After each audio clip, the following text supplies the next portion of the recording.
Ladies and gentlemen, let's go. We ain't got no time to waste. Let's go. You are now listening to Jason Anderson, and you are in the Go. Isbell drives it to deep right and gone with a line drive home run. And they are just 1 for 4 all year in save opportunities. Popped up.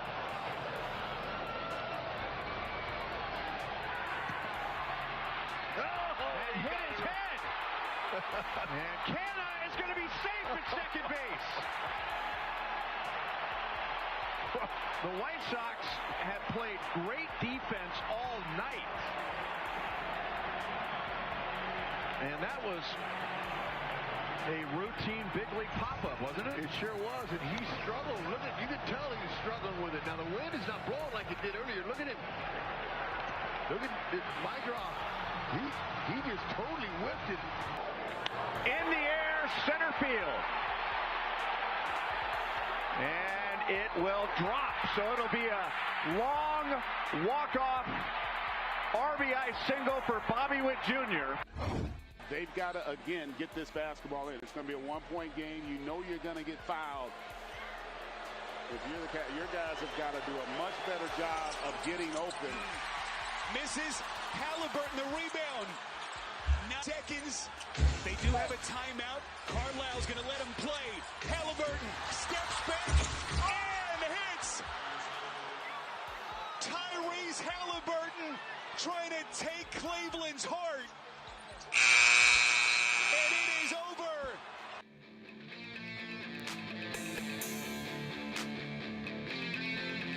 They didn't have to increase the sound of the buzzer just to drive the knife into the back of Cavs fans. Like, no, that's the series, by the way. Not only is the game over, that's the series. You're so shell-shocked. Donovan Mitchell dropped 48. You had a 7-point lead with 40 seconds to go. You had missed free throws, turnovers. You gave up offensive rebounds. You choked the game away. Here's the thing. Was it so deafeningly quiet? Deafeningly quiet. Yeah, probably. That made the horn even louder. Probably. All their souls left their bodies. Yeah, that's probably what happened, yeah. That's why you don't foul. Oh, shut up. What happened? What happened? Yeah, because 12 seconds is exactly what... So if there were 2 seconds left, does he shoot the 3, jackass? Maybe. It's why you don't foul, boys. Yes, I agree. You don't foul with 15 seconds left. Also, they weren't intentionally fouling. I know, but the point remains. Okay, so you're wrong.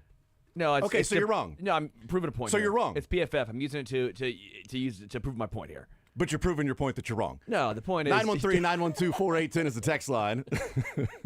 Because the 1% happened. Yes, I know. And what's a better chance? Halliburton hitting a 3, which he did. Where's his dad? Gone for the tie too. Like his dad. Where's his dad? His dad jumped through the television last night. His dad was in the face of Donovan Mitchell in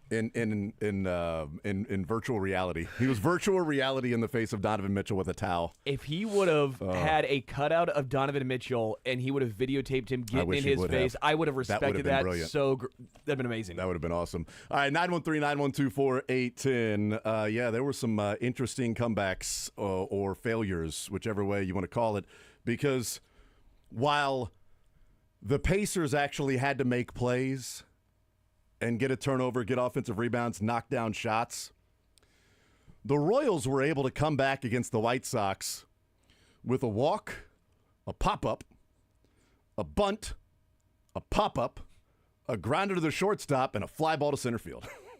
They scored 2 runs and walked off the White Sox and still didn't have 2 outs in the inning. All of that resulted, and it's crazy because I went home and watched the game after watching 9-year-old baseball. And not one pop-up was dropped. Not one pop-up was dropped in that game. In the 9-year-old game.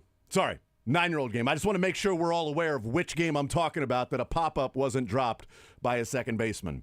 That was the 9-year-old game. Yet, last night, my droth, more like my drop, right?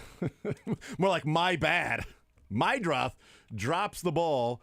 Glove, noggin, and Michael A. Taylor decides to throw it and airmail second base. So he had all day. He had all day. You want to talk about panicking. It was all day to throw the ball to get Canha out. And instead he airmails it. And then India with a ground ball. Plenty of time to set your feet, or not set your feet, set your body and toss it to Maidroth at second base to get what would have been Fermin, because he was at first. So Fermin at first base. You had time to get Fermin at second base. Instead, he panics and throws it to where Maidroth can't keep his foot on the bag. And then Isbell pops up. And then Bobby comes through and hits that. It was over. When Bobby came up, you knew it was over, right? I mean, he was going to hit a fly ball. There was going to be a single. He was going to rip it through a hole somewhere. And as soon as he connected on the second pitch, it's like, wow, I cannot believe they came back. And it just added an extra chef's kiss that Luis Robert also did not catch that ball. I know it didn't matter. And I know for him, who cares if I catch the ball or not? But the fact that there was at least some sort of an attempt to go and catch the ball and it falls, it's like, it's just so perfect for how that inning was going. And that's why you win these games and not lose them, because you come away going, how in the hell did you lose to the White Sox? They are so bad. They are such a bad baseball team that at some point they're going to implode. They don't play good defense. The offense is not that good. Pitching, they don't pitch the ball well. Like, you've got to win that game with Lugo on the mound. And good on Lugo for clearly not having his stuff and working as long as he did and only giving up a couple of runs in the game. I mean, that was as quality of a start as you're going to see as a quality start. Like, when you come up with the stat of quality start, that's kind of what I have in mind, is a guy that doesn't have it, not a guy that just sucks. And it's like, I went 6 innings and gave up 3 runs. Cool. Left the bases loaded with 1 out, and the reliever came on and got 2 strikeouts. And quality start. Nailed it, by the way. It's you don't have your stuff. You're struggling with command. And you work deep enough into the game and you only give up 2 runs in that game. White Sox, bad offense or not, like, that's quality in a start. It didn't have to be dominance, but you got through that and deep enough, and you kept your team in the game. Now, if he was going up against the Phillies or the Yankees and pitching like that, it probably wouldn't have been 2 runs. But he was not playing those teams last night. There's a part of who you play and when you play them. And last night was that combination. Who they played being the White Sox, and when they played them, when Lugo did not have his good stuff. Next time Lugo's on the mound against the Red Sox, hopefully he will be pinpoint Lugo like he has been a few times this year already, and the most recent time he had pitched before last night. So luckily it was a different colored sock that they were going up against last night with Lugo on the mound in struggling with his command of all of his breaking pitches, and he was really fighting it. He wasn't done any favors in the first few innings by a tight strike zone, which at least for the most part, that strike zone stayed relatively consistent for both pitchers. I thought it did. So I was okay with that. There was a pitch here or there that Burt got, but it's like, it's not where we saw some strike zones be expanded, and it's like, come on, man. It was a decent strike zone. It was just a little tighter, and Lugo likes to work the corners, and if Lugo's not getting those pitches, I do think he gets frustrated early, and I do think he tries to be too fine at times, and he can kind of lose his command to a degree. But last night, he got through it. The Royals win the game, and it was a massive swing to get 1 run in the 8th inning. And then, obviously, what happened there in the 9th with the White Sox just completely, totally peeing down their leg, and a leadoff walk. A blooper, not a blooper as in falling in, like a blooper reel, hitting off your head after your glove, and then the rest of the inning as it happened. It was a big win for the Royals, because you feel a whole lot different going to the ballpark today, and momentum's as good as your next day starting pitcher, right? But you feel much better going to the ballpark today after that, when you're having fun and you're playing music in the clubhouse, and the White Sox are licking their wounds and going, it's embarrassing to walk out there wearing this jersey right now. I'm embarrassed to be on the field. Embarrassed to be out there. Because we've seen plenty of Royals teams where you were embarrassed to watch them and go, really, this is the product you're putting on the field? And I guarantee you there were plenty of times where Royals players were on the field and they were embarrassed to be standing on the field wearing that same jersey as some of the teammates that were playing the way that they were. And they got to go back out there tonight, do the White Sox and the Royals, and, win the next couple of games, sweep the team, and you walk away going, you could have only won 3 or 4, but you found a way to get that win somehow. They found a way to lose it, and you win the game. It's huge.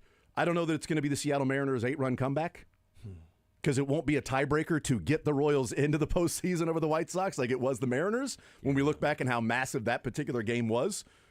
But I do think this is one of those that feels like it counts as more than one win.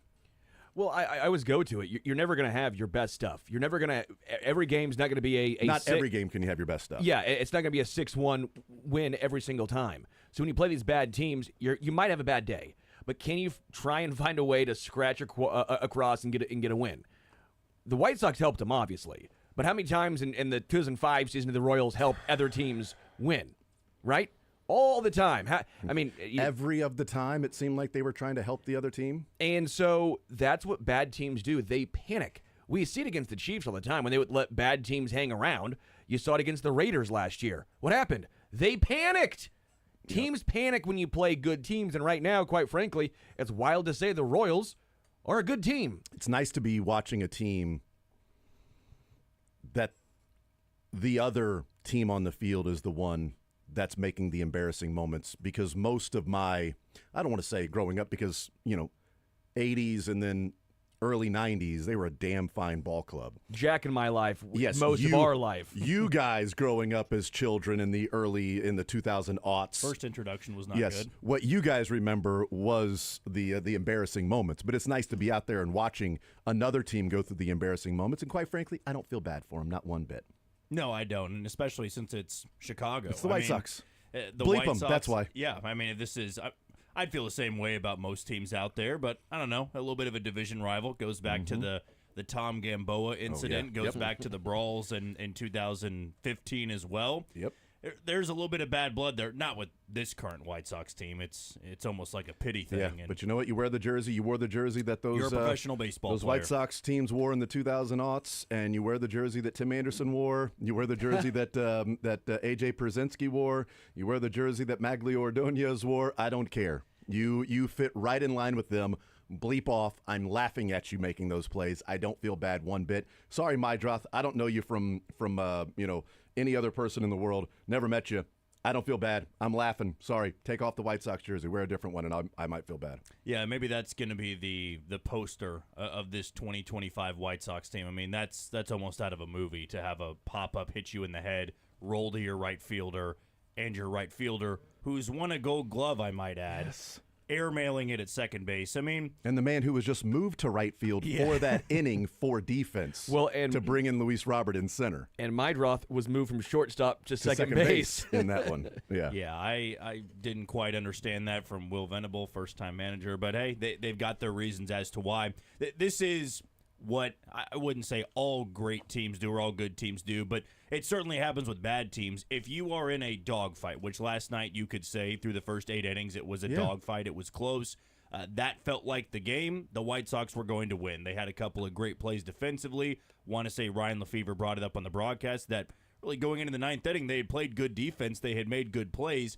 Salvador Perez's double with Brooks Baldwin in left field, he just drifted and drifted, and that needs to be made if you are a good team. Reality is they're not. And that's why when you're facing those teams, if you stay in it long enough, like if the Royals would have imploded and given up 3 in the 8th and now it's 5-1, you're not going to win. But the fact it stayed close, which I tip my cap to Taylor Clark, being able to come in after Serpa, keeping it close, they are going to make mistakes, whether it be pop-ups that hit them in the head or lead-off walks or having an error at short or leaving a pitch over the middle. It's what bad teams do. It's what a lot of bad Royals teams did, where eventually you just went, it's too good to be true. There's no way we win this game 3-1. And that's exactly what happened. When Mark Canha got on with the walk, I didn't expect there to be a drop pop-up, an error at short, a bunt that wasn't even touched. But I did have that sense of they're going to make things way too interesting. And if you're a White Sox fan, unfortunately, that interesting situation was going to turn into yet another loss. Let's hear how it sounded last night. This is let's play clip number 6, Dylan. Clip 6 last night. Here's how it sounded to the rest of the world, to everybody watching. And by the way, I'll just say that from the 3-1 pitch to Freddie Fermin crossing first base to have bases loaded and nobody out was 2 minutes and 13 seconds. They were setting up with a 3-1 pitch, nobody on, nobody out. 2 minutes of real time, and 13 seconds later, it was bases loaded, nobody out. How many seconds? 2 minutes and 13 seconds left. 2 minutes and 13 seconds later. 13 seconds. Oh, good call. 2 minutes and 13 seconds. But here's how the ninth sounded. Let's take a listen as how it sounded in reality of what we were all watching. And that is a leadoff walk. And they are just 1 for 4 all year in save opportunities. Popped up.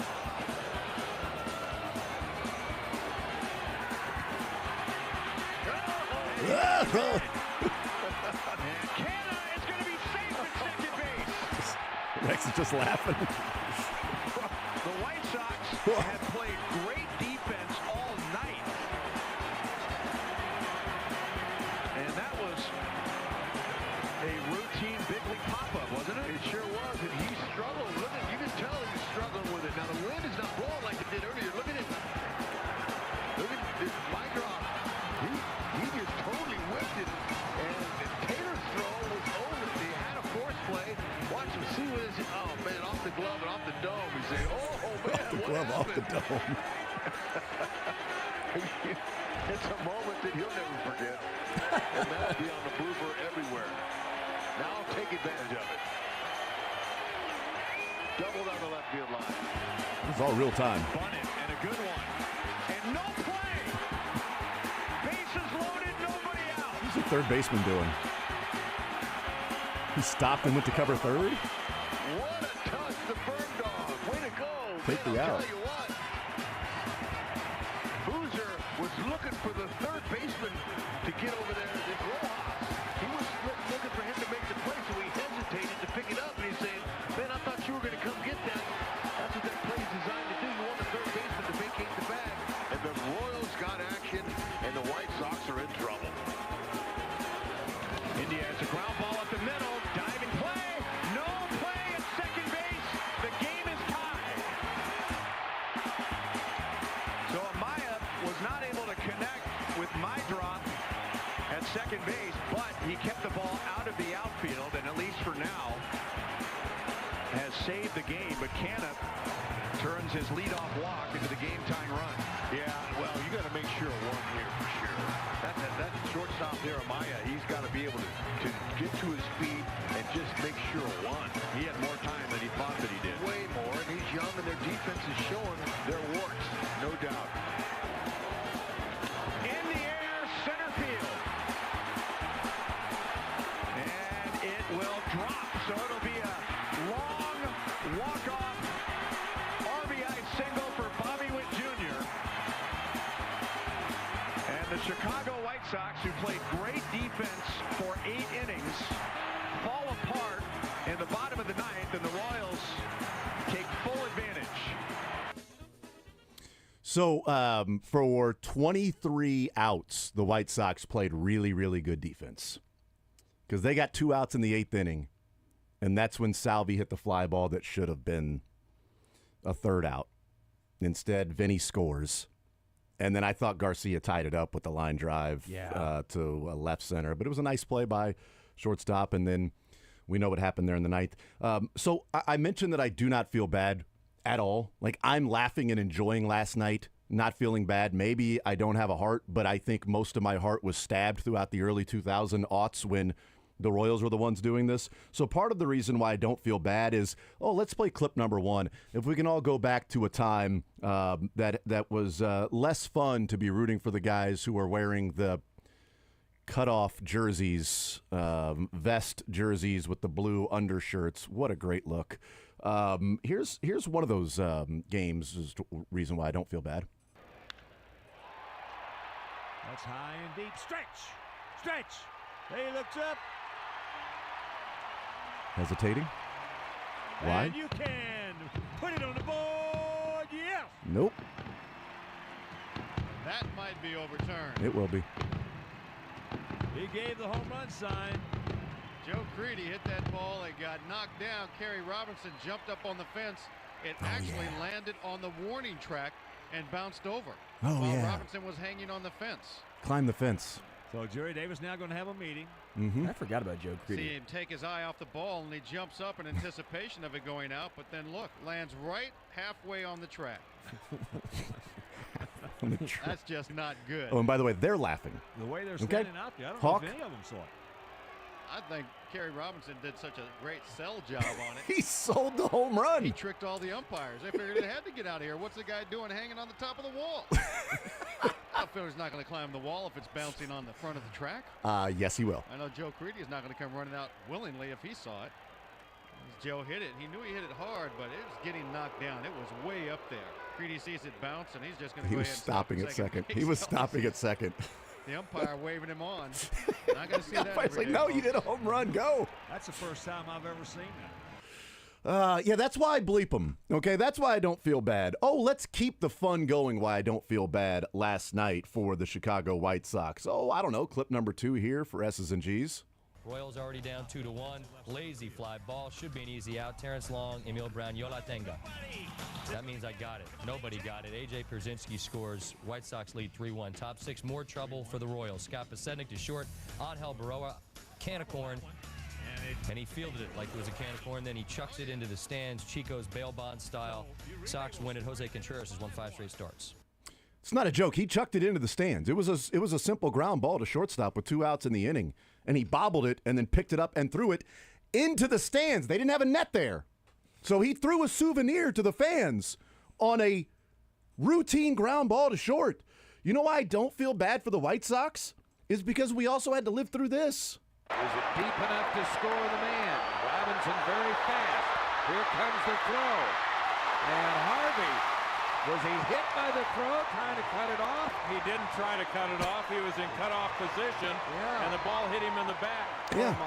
Much like Sweeney got hit in the back with a throw from right field. Oh, yeah, that's right. On the ball that was dropped by Mintkevich. And the run has scored. Yeah, it has. Because everybody cuts off by their back to the outfielder. That's typically the way you're taught to cut off, is back to the outfielder on a knee, looking at home to see like where the ball is going to go. Old school tornado drill. just back to Matt Stairs. And by the way, I love his Matt Stairs too. By the way, you want to talk about a great throw? You're supposed to throw it through the cutoff man, right? He did. Pinpoint accuracy. He threw it right in the back of Harvey, who was his cutoff man. You know, I don't feel bad for the White Sox because we also had this. There's a bouncing ball. Ken Harvey charging. And a collision with Grimsley. Unbelievable. And I think both of them are hurt. Oh, my. They were. That will score another run. It's a 3-2 game. A lot of Ken Harvey. And what a crazy play that one was. A lot of 05 Royals. And Ken was going to come home with the ball to try to get the runner at the plate. I think that was 06, though. And he ran maybe that was right 4. into Jason Grimsley, and they are both still down. Yeah. I don't think Grimsley's moved. Both trainers, Nick Schwartz and Frank Kite, went out to take a look at the 2 players. Boy, oh boy. Boy, oh boy. And Harvey was in the throwing motion as that collision occurred. He was looking to come home with the plate. Grimsley was in the area because he was trying to get over to cover first base. Yeah, that was rough. That was a rough one. You know, I don't feel bad for the White Sox because we also had to live through this. All right, we're getting goofy in KC. Stay with me here. Buddy Bell and the Royals going into the game, 10 straight losses, 2 shy of a franchise record. 10 straight losses. They got a 7-2 lead going into the 9th. We pick it up when it's 7-5. Broken bat, little flare out into shallow center field, and it's dropped out there. They will get an out at second base, but the Indians get a run. Unbelievable.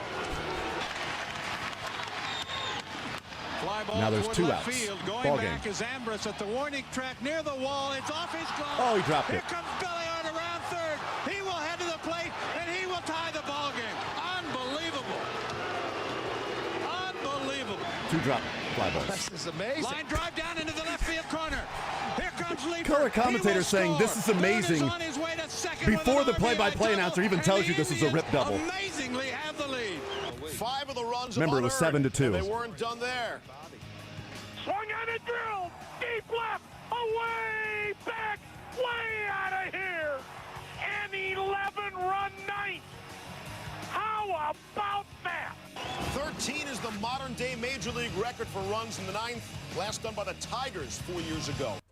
11 runs in the ninth. The Royals were up 7-2. They had lost 10 in a row. They would go on to lose 19 straight games. And they had a dropped pop-up to Baroa and a dropped fly ball in left field for Chip Ambrose. And Cleveland would come back and win by scoring 11 in the ninth. My heart turned cold at that time. I do not feel bad. The White Sox last night, I do not feel bad because I've been on the wrong side of that. We've all been on the wrong side of that, watching those embarrassing plays that now we have them in our history. We can do that. We can laugh. We can look back because there's been a couple of World Series. There's a pennant. There's a couple of flags flying out there on the poles. It's great. We can look back and laugh. But at the time, we looked back and we, in the present, in disgust, in embarrassment of the product that was put on the field and guys who were not major league players that were playing at the major league level, making non-major league plays. Yeah. And that's what we're seeing the White Sox do. So I don't care. I don't feel bad for them. Win the game, because there will come a time when the Royals will be bad again probably, and they'll make a dumb, boneheaded play while they're in a losing streak, and people won't feel bad for them either. Take that, Mark Burley. Yeah. In thy face, Maglio, Ordonez. Take that, Grady Sizemore. I know it was Cleveland and not the White Sox, but still. I get it. It was the Take that, Frank Thomas, the big hurt. Yeah, that's right. I bet that one hurt off his noggin last night, off the dome, glove to the dome. Michael Taylor to no man's land. Nutrigenics ain't gonna fix that. God, isn't that what he sponsored, Frank Thomas? Where's Doug Flutie when you needed him? He could have caught that ball. Man, I thought today's intro would be a whole lot different than what it was when they were going into the bottom of the 8th inning. Like, this team lost to the frickin' White Sox, man. But they didn't. Let's take care of business, see what they do tonight and tomorrow afternoon. We'll take a timeout. We'll come back. We'll continue rolling more zone right after this.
All right, we continue right here on Sports Radio 810 WHB. We'll talk with Sam Munson coming up at 11 o'clock. Check the Mike podcast. He and Steve Palazzolo do a great job with that podcast. We'll talk with him about the draft, also the offseason. And he's pretty positive about the Chiefs draft in the offseason. If he wasn't, we wouldn't have him on. I mean, come on, let's be honest. But on his podcast last week, I think it was, sometime since the draft and before Monday, they had their different draft breakdowns, and he said, the Kansas City Chiefs, I think, are my favorite draft of any team. And then on Monday, the Check the Mike podcast, they put out their top 10 off seasons for NFL teams, just the best off seasons that any team had. They did not rank them 1 through 10. They said in no particular order. Chiefs were in the 10. Entire off season. So we'll talk with Sam Monson about what he likes about the draft, why it was one of his favorite drafts, if not his favorite draft of any team in the NFL, and why he has them in his top 10 of entire off seasons of the 32 teams in the NFL. The Raiders showed up in the top 10 as well, but also one thing that stands out is a lot of those other teams in the top 10 had high draft picks and a lot of money to spend. That's what I think separates the Chiefs from some of those other teams. It's like great offseason. You spent a lot of money and you had top draft picks. Boy, you really changed your team. Chiefs, great offseason. Not a lot of money and minimal draft picks. So from their perspective, I could even say, given the circumstances and the weight scale that you would probably use, if that's the way they're viewing it, then the Chiefs may have had, with resources and draft picks, might have had the best in maximizing what was available there. So we'll talk with Sam Munson about what he liked from the offseason, from the draft as well. We'll do that coming up at 11 o'clock. Les Norman will break the norm coming up at noon. In your guys' lifetime, because we just talked about, my lifetime watching the Royals in the 80s and early 90s when they weren't an embarrassment, even mid to late 90s as well. But it wasn't until the 2000s when baseball really started to change and David Glass took over and was running the team like Walmart and all of that stuff and wanted to sort of make a point to try to change baseball. It didn't work, all of that stuff. Is this the best overall pitching staff, starters and relievers, that you can remember? Because 14 and 15 was a great staff, but that bullpen was so good, and it was like, just get to 5 innings. Hunter Harvey is not pitching right now, and that's something you got to, it's just like we talked about with Tyler O'Neill yesterday. You add that into the, boy, it'd be nice if you'd got Tyler O'Neill. Yeah, for the 18 games he's played for the Orioles so far, and he's still on the IL. By the way, we did talk about Teoscar Hernandez, and he just went on the IL with a hamstring injury. So that's unfortunate for the Dodgers. But I think back to like the early 90s Royals that had Sabes and Appier and Gubazza, and you know what? I love you. Mike Boddicker, Monty, in the bullpen, Flash Gordon, those teams. It's like you had the starting pitching, you had the setup guys. Steve Farr, you had obviously Monty, 300 saves in his career, Royals Hall of Famer. Like, obviously if I'm saying it's the best since then, obviously the 80s, you win a World Series with your staff and Quiz coming out and being the ultimate fireman. But in your guys' lifetime watching, is this the best overall sort of feel from starter 1 to starter 5? To the top 3, 4/5 guys in the bullpen? Because for me, in your lifetime, because again, I go back to almost the early 90s is the last time I felt this confident about anybody that was on the mound for the Royals at almost any time in the game. Because when Chris Stratton's out there, I don't care. Because the game is not really a game that you should be worrying about whether you're winning or losing. So when you're into the game and there's somebody on the mound, I don't know the last time I felt this overly confident that the outs are going to be recorded. So I'm still probably going 15 because you're dumb. Okay, I think it's close. The starters, top to bottom, are obviously better. What makes these starters are better? Yes, yeah. Okay. These starters are a lot better, which makes it, obviously more. It makes it closer. I don't know how you count Johnny Cueto in the equation. Because if you count Cueto, then I think it's 15. If you take Cueto out, then I think you make the case that I'm good with going back to late 2015 and in the playoffs, because that's what we'd be talking about with this team. So now the difference being is like you didn't have to have 1 through 5 in your starters through that postseason. Because Jeremy Guthrie didn't pitch, and Jeremy feel bad. Yeah. We love Jay Guts, but he had a really bad 2015. Yeah, he struggled, and that's where I think that's part of the conversation. You throw Cueto in, it adds weight to it, but. Because if you basically just switch Cueto for Guthrie, you're sitting here going, oh, wow, that was really good. Edison Volquez, over 200 innings, 3.55. Mm-hmm. Giordano was very hit and miss that year. High highs, low lows. Denny Duffy had a nice little resurgence a little bit there. I mean, only 136 innings, but a 4 ERA. Chris Young was outstanding. And then you would have Johnny Cueto. But then obviously you had Holland, Herrera, Wade Davis. Here's the thing. If you throw in Cueto, you got to take out Holland. Because when Cueto got there, Holland was already gone. Because of the injury. Yeah, so. Yeah, Madsen, though. And that's fine. But Madsen, you're right. Madsen, well, boy, what a. And what he a had resurgence that was. 2.13. Wade Davis, 0.94. Franklin Morales was like the worst bullpen arm, had a 3.18. Hochevar was really good that year. Hochevar, hell, I mean, think about this. Vargas and Joe Blanton both started how many games? 13 games and threw up a 3.9 combined. Jason Frazier had a 1.54. I mean, because you did lose Vargas and Holland. You lost both that year. So I don't know. Maybe I guess you got to take Volquez out. But if you're going to make a case for 14, because then you had that bullpen. ERA wise, it would say that this year's better than 2015. I just have a hard time, and maybe because we're putting 15 on a pedestal because we know what they did and we know that they won. The starters, though, top to bottom, are clearly better now than they were in 15. Bullpen's just tough to get to because of even their Zerpas were Franklin Morales. Yeah. Right? I mean, I don't know. It makes it really difficult. I'd probably still give 15 just a slight edge.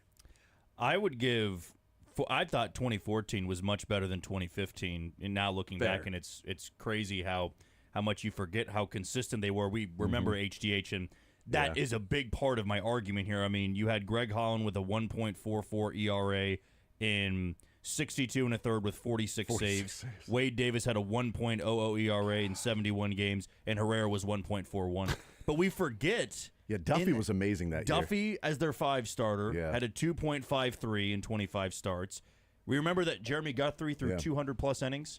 He did have a 4.13 ERA, but 200-plus innings. I did remember that because I thought he was the last guy to throw 200 innings for the Royals, but Shields did that year, and then actually Volquez the next year. But that was the last 200-inning pitcher for the Royals. 14's a good one because you forget about how good Duffy was that year and Giordano, pitching the way that he did. And if Jay Guts with 200 innings and a 4 ERA was your number 5 in line, whether he was like your 2 or 3 in the rotation, was kind of your 5th starter that year. If that's Lorenzen and you said, hey, you get 200 innings out of Michael Lorenzen, your 5th starter, 4 ERA, boy, sign me up right now. And James Shields was phenomenal that year. And he was your horse. I mean, Reagan's is more talented, but is Reagan's going to throw 34 starts and 230 innings? No, because he's already missed one. So I'm going to guess he's not going to make every single start the rest of the way. I hope he does. I think 14 is certainly one to give, and maybe there's recency bias with this one, but man, no matter who's on the mound, I don't have a worry right now, knock on wood, with who's out there right now. And maybe it's the first time since 14, but those early 90s teams, and maybe there's nostalgia with me with that, those early 90s teams. But outside of those 3 in the bullpen, it was not great. Yeah. Your number 4 what about your all-star Aaron Crow? Aaron Crow did not have a good year that year. Okay. Aaron Crow, Frazier. Coleman. Yeah, but Frazier only pitched 17 innings that year. Yeah, Jason they got him because when they got him, but he was good when they got him. So if you're going to he was great. He was great. If you're going to throw in Cueto in 15, we got to throw in Frazier in 14. That's fair. Yeah, that's fair. They only had 4 guys than you really had in the bullpen. They really operated their bullpen in the way Cleveland does, where if they had a lead, it didn't matter if Davis, Herrera, or Holland had thrown the day before, they were throwing again. Yeah. So this one is a little bit more well balanced. I would say talent wise, this group, this rotation of bullpen is more talented than 14, aside from those 3, of course, in the bullpen. Like in the rotation, the guys you have in 2025, I would say talent-wise, are better than what they had in 14. Like, I would feel that Cole Reagans, as their ace, is better than James Shields. because of the overall strikeout totals Yeah. he can give you. I would say with Seth Lugo, better than Vargas or Jeremy Guthrie. I would say that you're hoping that Chris Bubic can give you a year like Danny Duffy did as your number 5. Like, if those are the numbers, 25 starts, 31 appearances, although we're hoping Bubic can make 30 starts and not have to go out of the bullpen. Yeah. But if he gives you a 2.53 ERA as your number 4, number 5, you take that in a heartbeat. Yeah, and then Waka with whether it be Giordano, Vargas, whatever, however you want to rank them, and then I would say Guthrie and Lorenzen would probably be the comparables of the fifth starter in terms of the talent-wise, if we're looking at it. Love Jay Guts. Love Michael Lorenzen's muscles. But if we're looking at talent-wise, because Chris Bubic, we know how talented he is. We know the top 3. And we were talking in the break that, if the Royals want Chris Bubic to be pitching for him in 2027, they probably need to sign him right now. Probably need to approach Chris Bubic right now and get a 3 or 4 year contract done with him, because one more year next year, and he's a free agent after 2026. He pitches like this for the next year and a half. It's an if, right? He's had the Tommy John already, but he does that. He's priced out of Kansas City, probably at that point. So maybe you guarantee him life-changing money right now and say, here's a 4 year contract, 3.5 year contract extra, but here you go, 4 year deal, and we've got you 26, 27, 28. But that's a conversation for a different time. Yeah. But 14, I'd say 14/15. But talent-wise, I'm in agreement, and it's early on, and what are we at 37 games that they've played so far versus we saw that team make a World Series and then the next year win a World Series.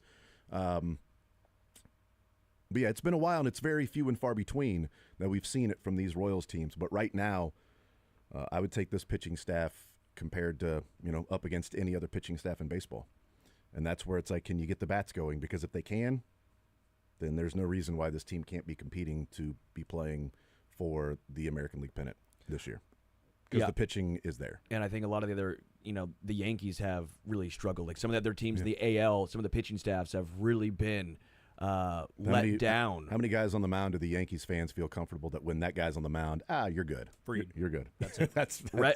Red Sox. Yeah. Crochet. You've Crochet. Yeah. Orioles. No one. I mean, because Tanner Hawk took a step back. Tanner Hawk's taking so I mean, the Royal. It's a good call, especially in the AL. I think the pitching staff is huge advantage. Yep. We'll take a timeout. We'll come back, continue rolling. More Zone right after this.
We'll talk with Sam Monson coming up at 11 o'clock. Les Norman, we'll hang out with him coming up at noon, breaking the norm.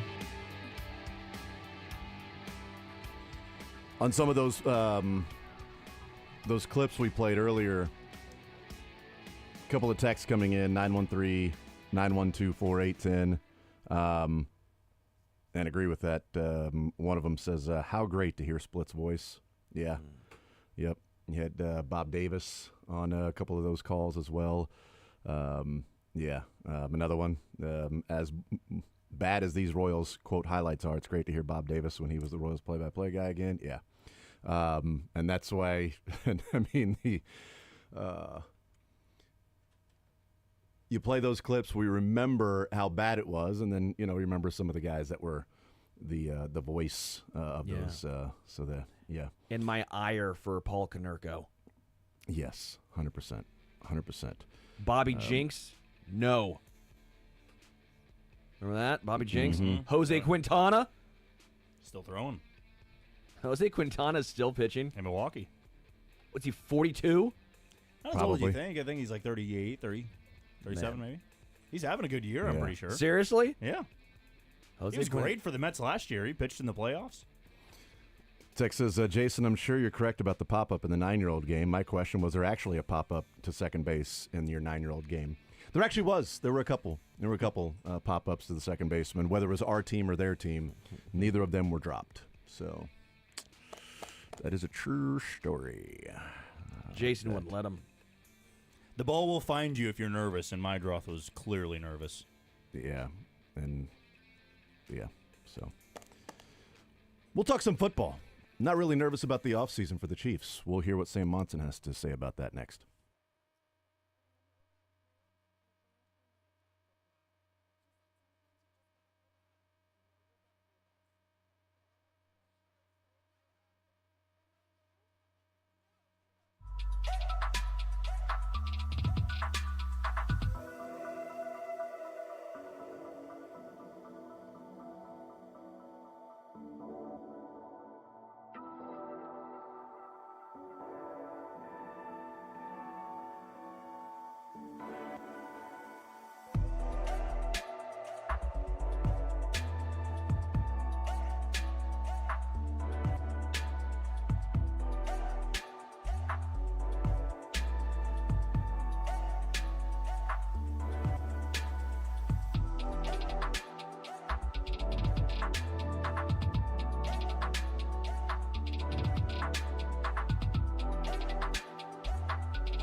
All right, we continue right here on Sports Radio 810 WHB. Jason Anderson with you. We head up until 2 o'clock. An hour from now, Les Norman will talk some more Royals baseball with Les Norman, the former Royal, for the hour, breaking the norm. Right now, let's talk some Chiefs football. Sam Munson, Check the Mic podcast. Great stuff. Great podcast. And one of our favorites that we talk about here. Sam Munson joining us here in the zone. Sam, how are you, sir? I'm doing well. How about you guys? We are doing just fine. There's been certainly a lot of talk around here for the Chiefs and the draft and coming out, the fallout. Well, I guess just the takeaway and the reaction from the draft, not necessarily the fallout. But I know that you were a bigger fan of the Chiefs draft, which, Sam, if you didn't like the draft, we wouldn't have you on. I mean, come on, let's be honest. But what is it, team? So what did you like about the Chiefs draft, what they were able to accomplish? Yeah, I love this draft. Obviously, when people are grading the draft or talking about a draft afterwards, a large part of it always comes down to, did you like the players that the team picked up? Otherwise, what's the point in all this? Yeah. So starting there, every single player that Kansas City drafted, I was a fan of. So that's a big start. I think every single one of those players, I think, is a good player and somebody that I like from watching tape and from preparing for the draft. And then you pair that with, well, okay, what positions did they pick up? What needs did they fill? What was the strategy in the draft? And I think they did a good job there as well. I mean, we know that this offensive line has got some question marks relative to how it's been in the past. They sort of addressed that in free agency with the Jalen Moore contract, but that's kind of a bit of a hedge. We're not 100% sure that Jalen Moore is going to be the guy. Josh Simmons at the bottom of the first round is, I think, the perfect fit for that. He's a guy who has mid-first round talent, is coming off a pretty serious knee injury, the patella injury, which means he might not be ready to go, week one. You might want to ease him back in. But it means you're getting like a discount. And between Jalen Moore on the left side and the right side with Juwan Taylor, Josh Simmons can now come in and be insurance or a contingency plan for either one of those spots. If Jalen Moore doesn't work out, Simmons can be a new answer at left tackle. And if Jalen Moore does work out, he can give you a reason to move on from Juwan Taylor and get younger and cheaper on the right side. Omar Norman-Lott and Ashton Gillotte in the second and the third round, those guys go some way towards repairing or replacing what was lost on the defensive line with guys like Tershawn Wharton moving on in free agency. Noel Williams, I think, has got real skills as a ball-hawking cornerback, but he also brings return man ability as well. So that can kind of replace some of what was lost there. And then Jalen Royals in the fourth round, I really like Jalen Royals. He comes out of a quirky offense in Utah State, which I think makes it difficult to project what he's going to do going forward. But if you went to the Senior Bowl, it took one rep of watching Jalen Royals for him to immediately stand out. The second rep, I was sold on him. He just moves differently. He's got an easy style about him. I think he's going to be a really good player at the next level. And then even all the way down in like round 7, with Rod Smith at running back from SMU, like a former wide receiver convert, I think he's got real ability. He's going to get labeled as a kind of scat back and a receiving third down back only because of that receiving background, and he's definitely got that skill set. But I think he's got more to his game as well. He runs well between the tackles. He's maybe a tick late reading blocks sometimes because he's just new to it. But I think, you give him a little bit of time, I think he could end up becoming a really good running back for the Chiefs. So you covered it there and a lot on meat on the bone there to discuss and take away. But one of the things you brought up is sort of pairing Josh Simmons with Jalen Moore. And I think it was obvious for this Chiefs team, Sam, going into the offseason, the number one priority for them was figuring out the offensive line and specifically the left tackle spot. I mean, it's the stat we give out constantly, and that is Patrick Mahomes has never played in a Super Bowl with the same left tackle that he had the year before. He has had 5 for 5 in left tackles in the Super Bowl. And now that Joe Thuney is gone, the next Super Bowl he goes to, whenever that will be, hopefully another one, it'll be 6 for 6. And so the main priority for them was figuring that part out.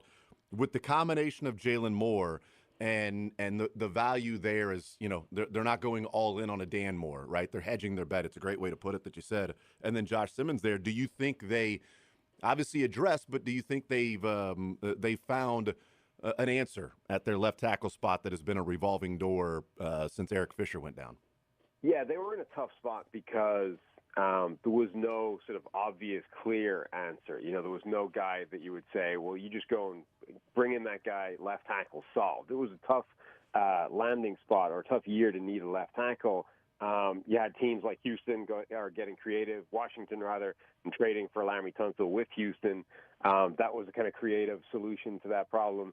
You had other teams overpaying, if you want, Dan Moore Jr. So it was kind of a tough year for that. And even in the draft, the very top of the draft, the Patriots needed a left tackle, and they end up drafting Will Campbell, who has historically small wingspan, has concerning arm length for a tackle, may not actually be a left tackle, but they just needed a guy, so they had to take him 4 overall. So with that kind of context and viewing the whole landscape through that prism, I think what Kansas City did made sense. Jalen Moore has shown in flashes, in small sample size, that he could be a starting caliber left tackle and be a good player going forward for them. But they also were smart enough to know we can't be sure.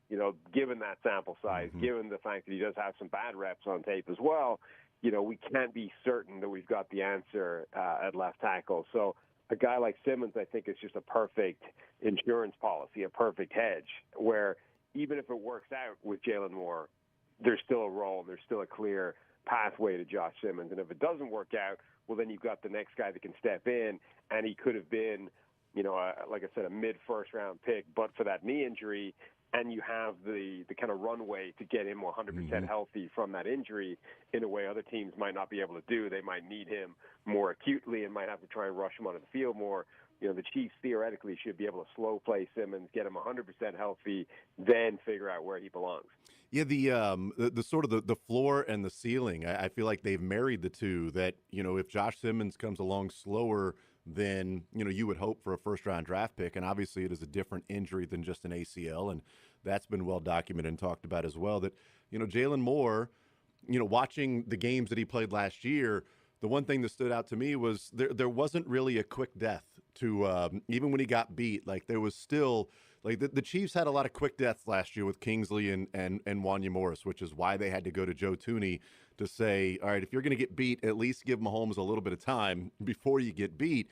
And so I feel like there's a floor there with Jalen Moore, while Josh Simmons could be the high-end ceiling if he returns to form with that knee and if he's fully healthy. And one of the things I was wondering, Sam, and you and Steve got in the conversation there with Check the Mic podcast, is there enough, because there's 5 games. He wasn't, great at San Diego State on the right side, but is there enough there from this past year for you to feel comfortable with what Josh Simmons could be, or the Chiefs hope he can be, if he returns to full health?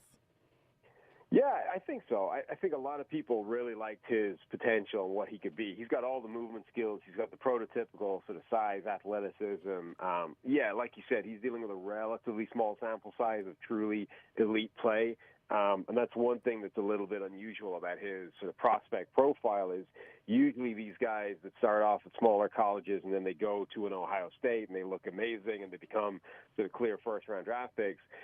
They are dominant at the lower level of competition as well. They are absolutely spectacular. That's why they go to the bigger school, and they kind of continue that, and everything ticks the boxes. What was unusual about Simmons is that he wasn't amazing at San Diego State. Now, people still kind of pegged him for much better things because he has the size and the movement skills and all those kinds of things. But he was definitely a work in progress when he got to Ohio State, and we just got to see very little of, like, this is the finished article of him before he got hurt and went down. But I think people are kind of giving him the credit of saying, the tools were always there. He was refining his play a little bit, but based off what we saw at Ohio State, he was pretty much there by the time he got hurt.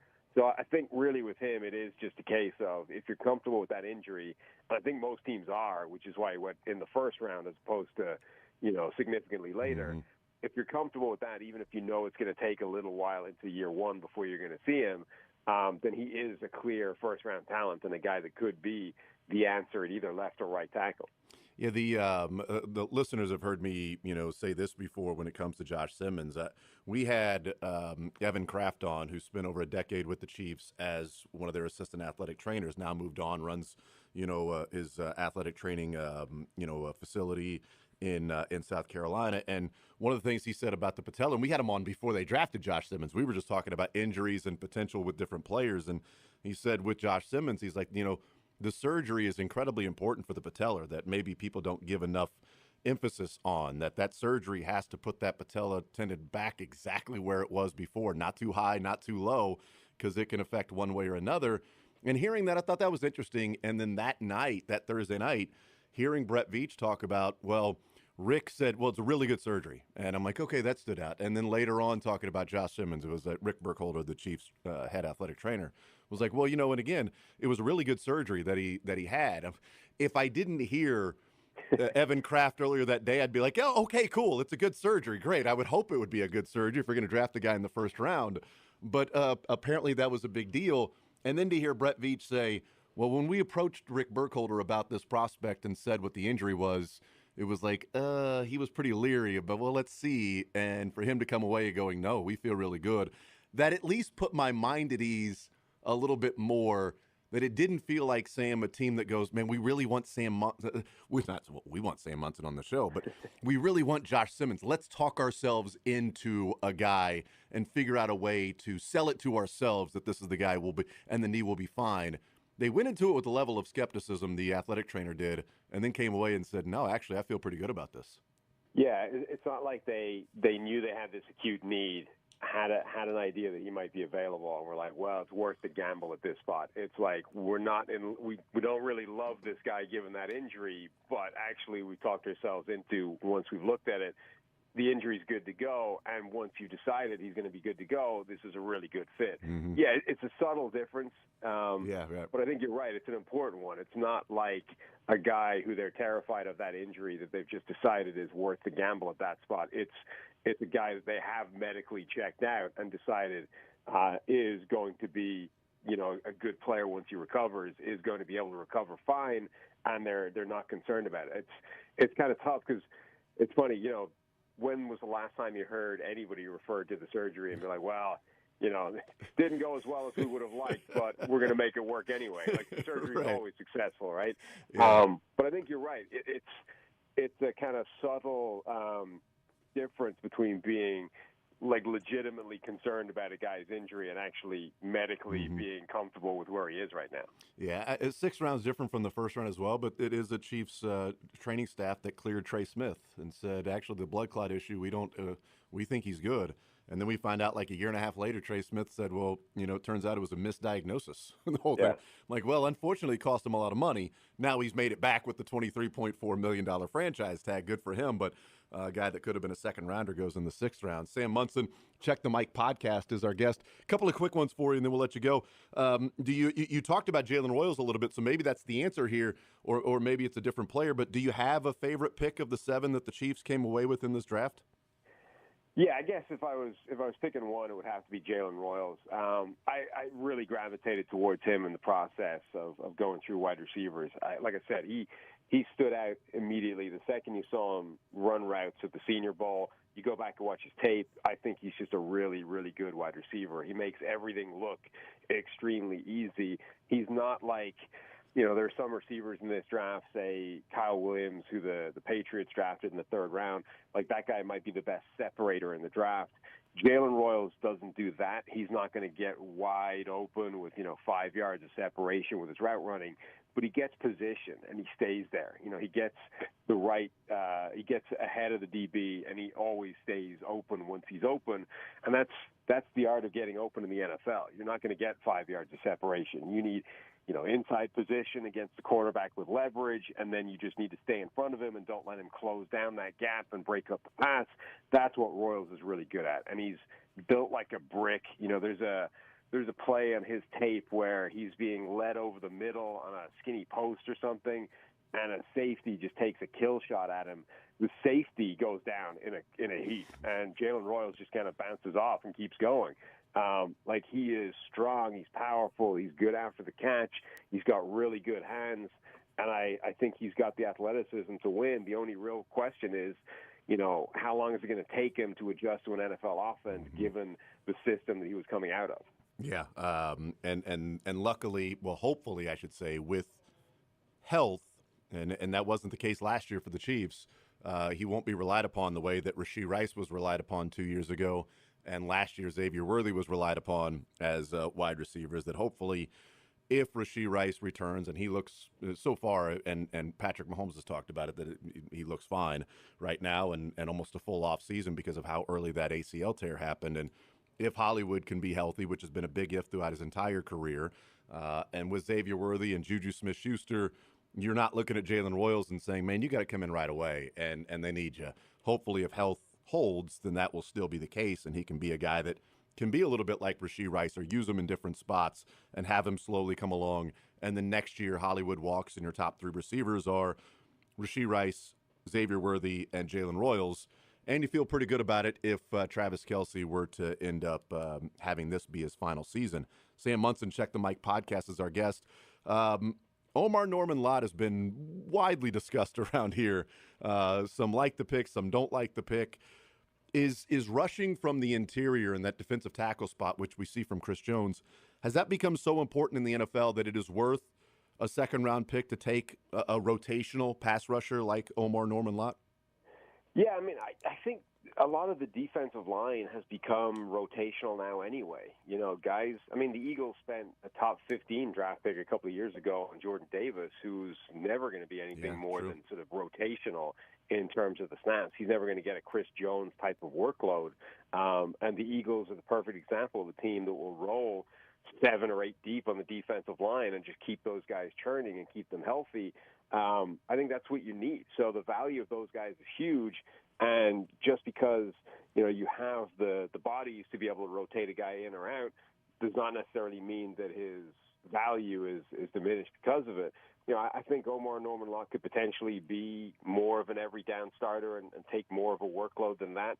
But in an ideal world, they won't need him to. And that, I think, is where they want to be. A second-round pick for a guy that can be a consistent pass-rushing, disruptive force on the interior, I think is absolutely worth it. Visiting with Sam Munson, Check the Mic podcast. Last one for you, Sam. You know, obviously we spend, you know, we're sort of an inch wide and a mile deep here locally with the Chiefs, as opposed to nationally where you guys cover every team, right? Every draft, every team, every offseason. And you guys had your best off seasons so far for all these teams, and the Chiefs show up in your top 10, not having studied all the other teams and everything like that. What is it that you felt the Chiefs, and we addressed it with the draft a little bit, and maybe that's the answer, but what was it about the Chiefs off season that separated themselves in your mind from some of the other off seasons around the NFL that didn't quite match up? Yeah, I mean, the draft was a huge part of it. Like we said, I absolutely love this draft they put together. We talked about before the draft, you've got a free agency, obviously, you know, the coaching cycle, but the free agency itself is sort of 2 parts. It's like, what did you do to retain your own players, and then what did you do in terms of bringing in new players? Kansas City, I think, had kind of a tricky free agent period to navigate because, you know, they had a lot of guys hitting free agency. They had a lot of question marks coming out of that Super Bowl. And it was like, how are they going to navigate this? And I like the way that they've approached that, even though it involves sort of trading away arguably their best offensive lineman. Mm-hmm. You understand why. You know, Joe Thuney at this point, with his age and the contract that he was going to need, and they decided, look, we trade him away now. We'll get something for him. That frees up the money to be able to keep a guy like Trey Smith in the building, who's younger and has a longer-term future here in theory. And then we can go to work trying to repair the offensive line between the upcoming free agency and the draft as well. So I think they navigated those waters pretty well. They brought back a couple of important players as well. In, you know, Charles Omenihu, Nick Bolton, even Hollywood Brown, who I think didn't really get a fair crack of it last year because of the injury. So I just generally like the approach that they took before we get to the draft. And then, you know, they had arguably my favorite draft in the NFL. So you put it all together, and I think they've definitely had one of the best off seasons of anybody out there. Sam Munson, Check the Mic podcast, one of the best podcasts that is out there. Sam, thank you so much for joining the show. We really appreciate it, and looking forward to catching up down the road. Anytime, guys. Take it easy. All right, there's Sam Munson, Check the Mic podcast. Really good stuff from him. And the one they put out just a couple of days ago, they had their top 10 best off seasons, no particular order. and one of those, obviously, the Kansas City Chiefs. And so a much more in-depth conversation that they have, Sam Munson, and Steve Palazzolo, who you heard, by the way, on the program a couple of days ago. And they have that breakdown of the best off seasons, and the Chiefs being one of those. Raiders, also one of those with the off season with the head coach and the quarterback and, the additions that they had, becoming more of a serious organization over the last year or so. So yeah, good stuff from Sam Munson. We'll take a timeout. We'll come back. We continue rolling here on this Wednesday edition. Coming up at noon, it'll be Les Norman. Coming up at 1 o'clock, Mick Schaefer. More Zone right after this.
All right, thank you to Sam Monson.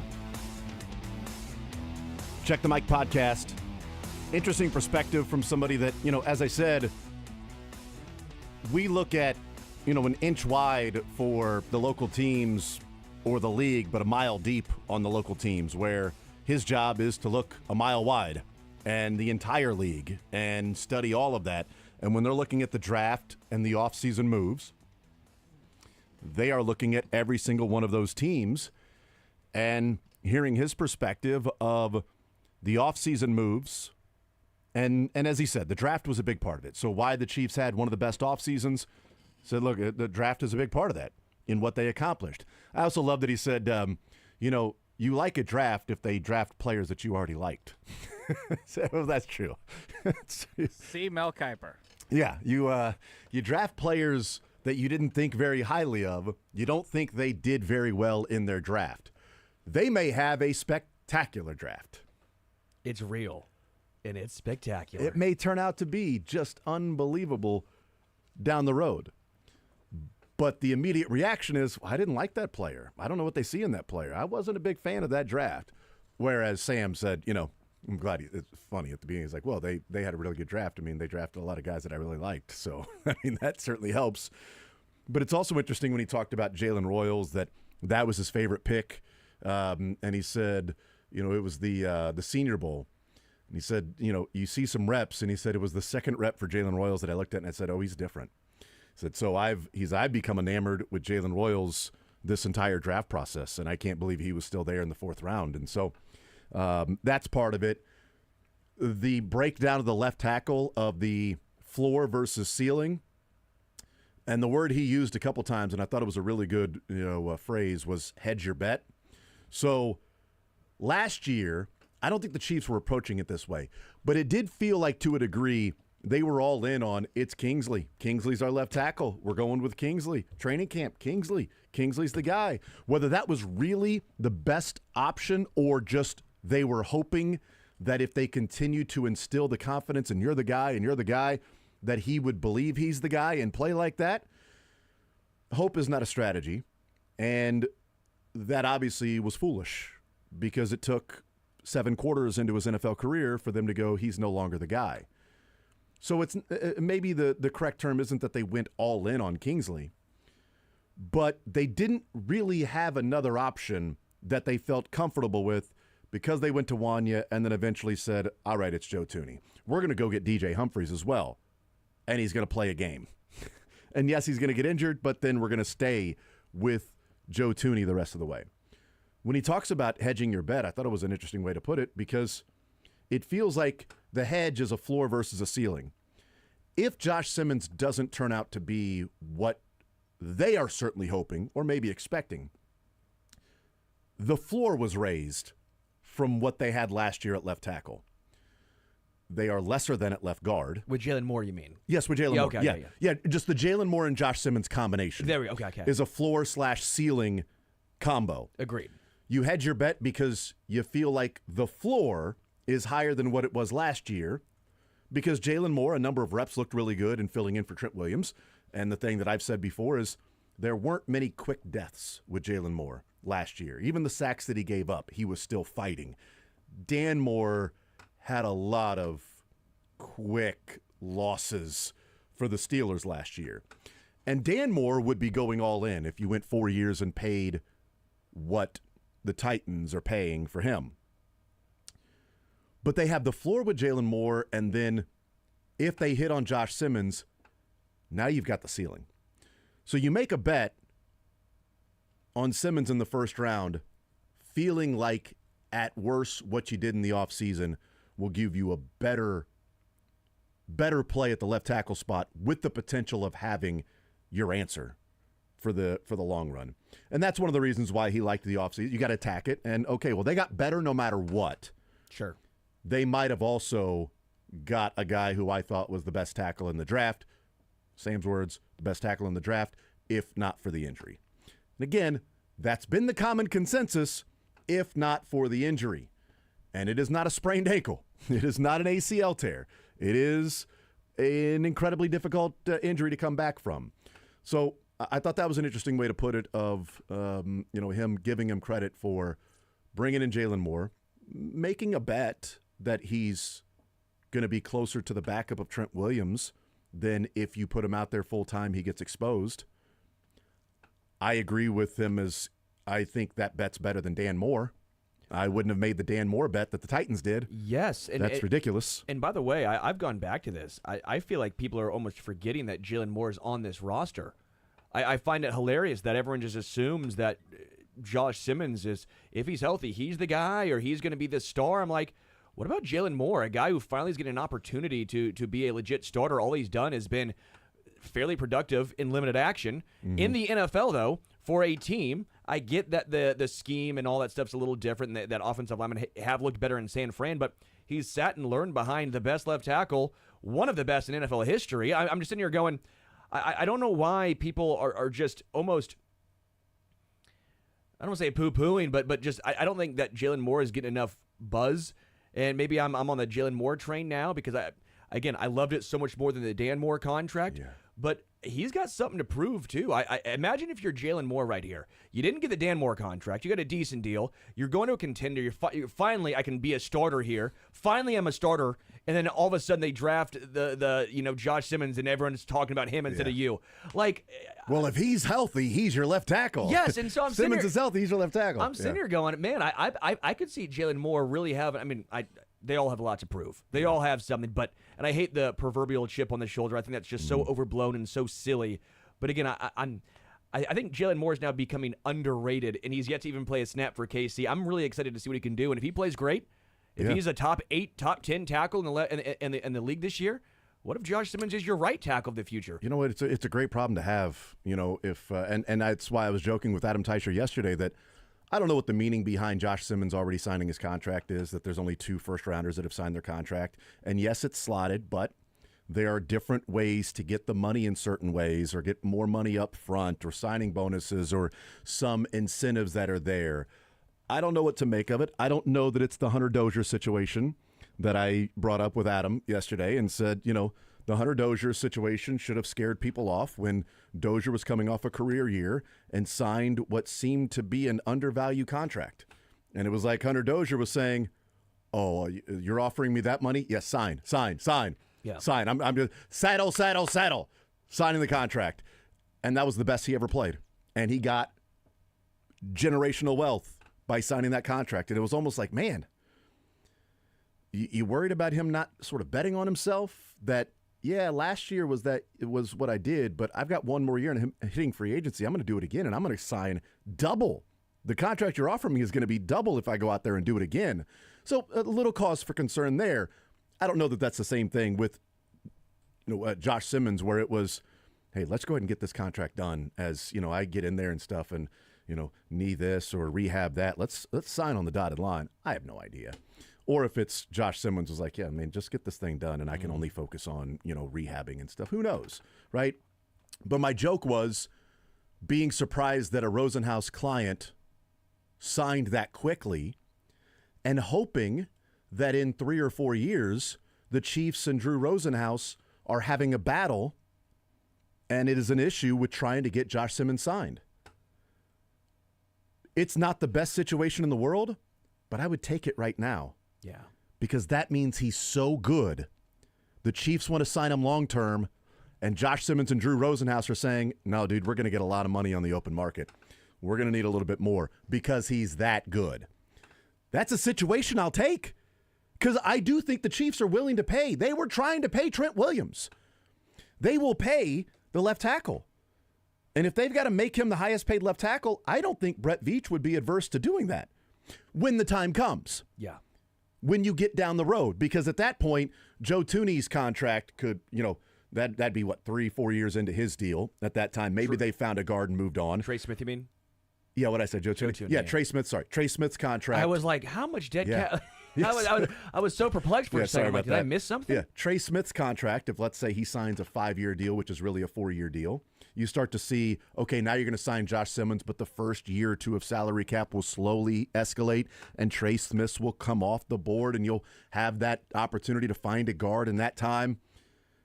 Like, it's a situation that I would take, because it would mean that Simmons is that good that the Chiefs are fighting with his agent to get him signed to a massive deal. I don't think they're afraid of paying a left tackle. Again, they were trying to pay Orlando Brown more than he got from the Bengals. Yeah. They were going to make Trent Williams the highest paid left tackle in the league. They'll pay if it's worth it. That's the question that's going to be around Trent McDuffie. They said they want to get something done. Well, they haven't paid cornerbacks. They let Charvarius Ward walk. They traded Peters. They traded L'Jarius Sneed. Are they wanting to, sign these? Well, they let Charvarius Ward walk because they had Sneed, and then they drafted McDuffie.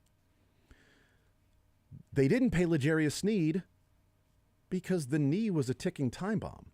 And look what happened. They traded him to the Titans, and he hardly played this year because of the knee. I think Trent McDuffie's different. I think they'd be willing to pay for different circumstances. Creed Humphrey was different than Rodney Hudson and Mitch Morse. And Austin Ryder. And I know that's different, certainly. But they're not going to, the two you mentioned are the ones that really are the ones. But, they're not going to pay for a center. They drafted this guy, and then he'll walk in 4 years. No, they paid him. And he's the highest paid center in the league. They already proved that they'll pay a guard because they did that with Joe Thuney. Cornerback is the interesting one because they really have not done it even going. We all agree it's different, but even going back to Brandon Flowers and Brandon Carr, who had really good careers, and they were really good in Kansas City. I think people sometimes forget how good that tandem was. The Chiefs have actually had almost that CB1 moniker, two CB1s on the same team a long time. It's been about 15-year stretch. The reason I think they would do it is because before the 2022 draft, we were also talking about that, well, look, the Chiefs don't pay for cornerbacks and they don't spend draft picks on cornerbacks. True. So they find them in different places. Well, then Trent McDuffie was there and they spent a first-round draft pick on Trent McDuffie, and Brett Veach said, I know people have said that we don't spend draft picks on players, and so that's been more circumstantial. There have been guys there that we would have drafted that then weren't there when we picked, and we weren't going to trade up and get them. There are guys that we would have taken. This is a guy, obviously, we wanted. We didn't think was going to be there. So, heck, let's go up there and move and get this guy. So the reputation was that they don't draft in the first day or two cornerbacks. And then they traded up to go and get a cornerback.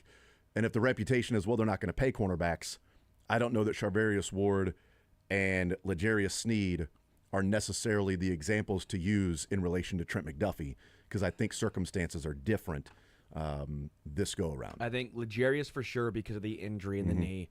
Charvarius is the one I think you could have made a case for. But I think he was a little too rich for their blood. Yeah, and the market was a little different. The cornerback market, I think if they would have given Charvarius Ward that contract in this market. Oh yeah, but the market was shifted. Yeah, and at that point it hadn't quite shifted. You look back, that Charvarius Ward contract looks like a steal for the most part for San Fran last year. It's a down year. Obviously, there were some other circumstances involved. Yeah. But you look at the contract he just signed with the Colts. It was even larger this time around than the one he signed with San Fran.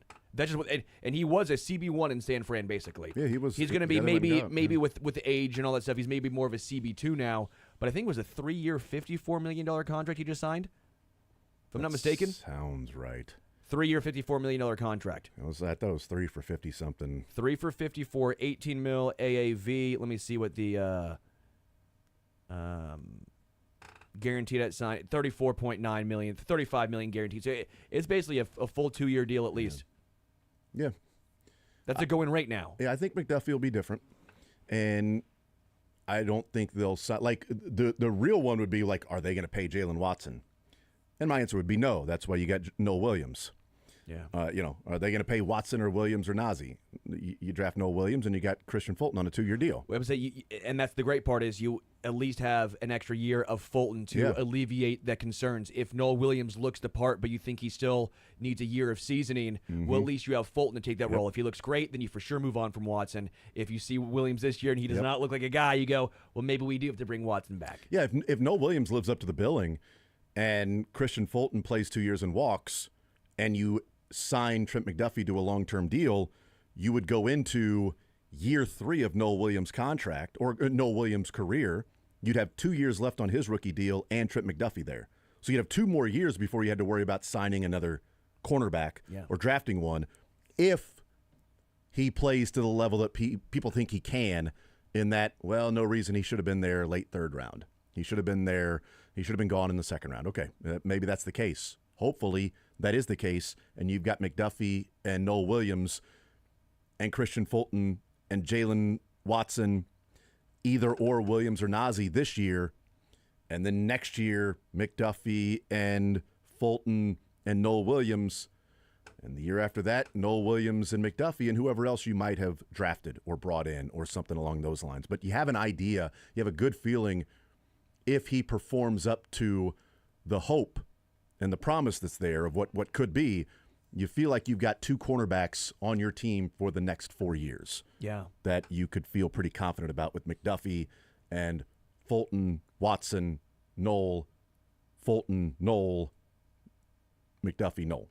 McDuffie, Fulton, Noel, then McDuffie, Noel. I've just been thrilled with the depth and the development and how this roster is constructed. I think the only spot that you might have eventual concerns is still defensive tackle to an extent. The defensive line, just after this year, there's going to be some moving parts. But, yeah, Brett Veach deserves a lot of critics. I always go back to it. It's not just the top-end talent which makes Kansas City successful.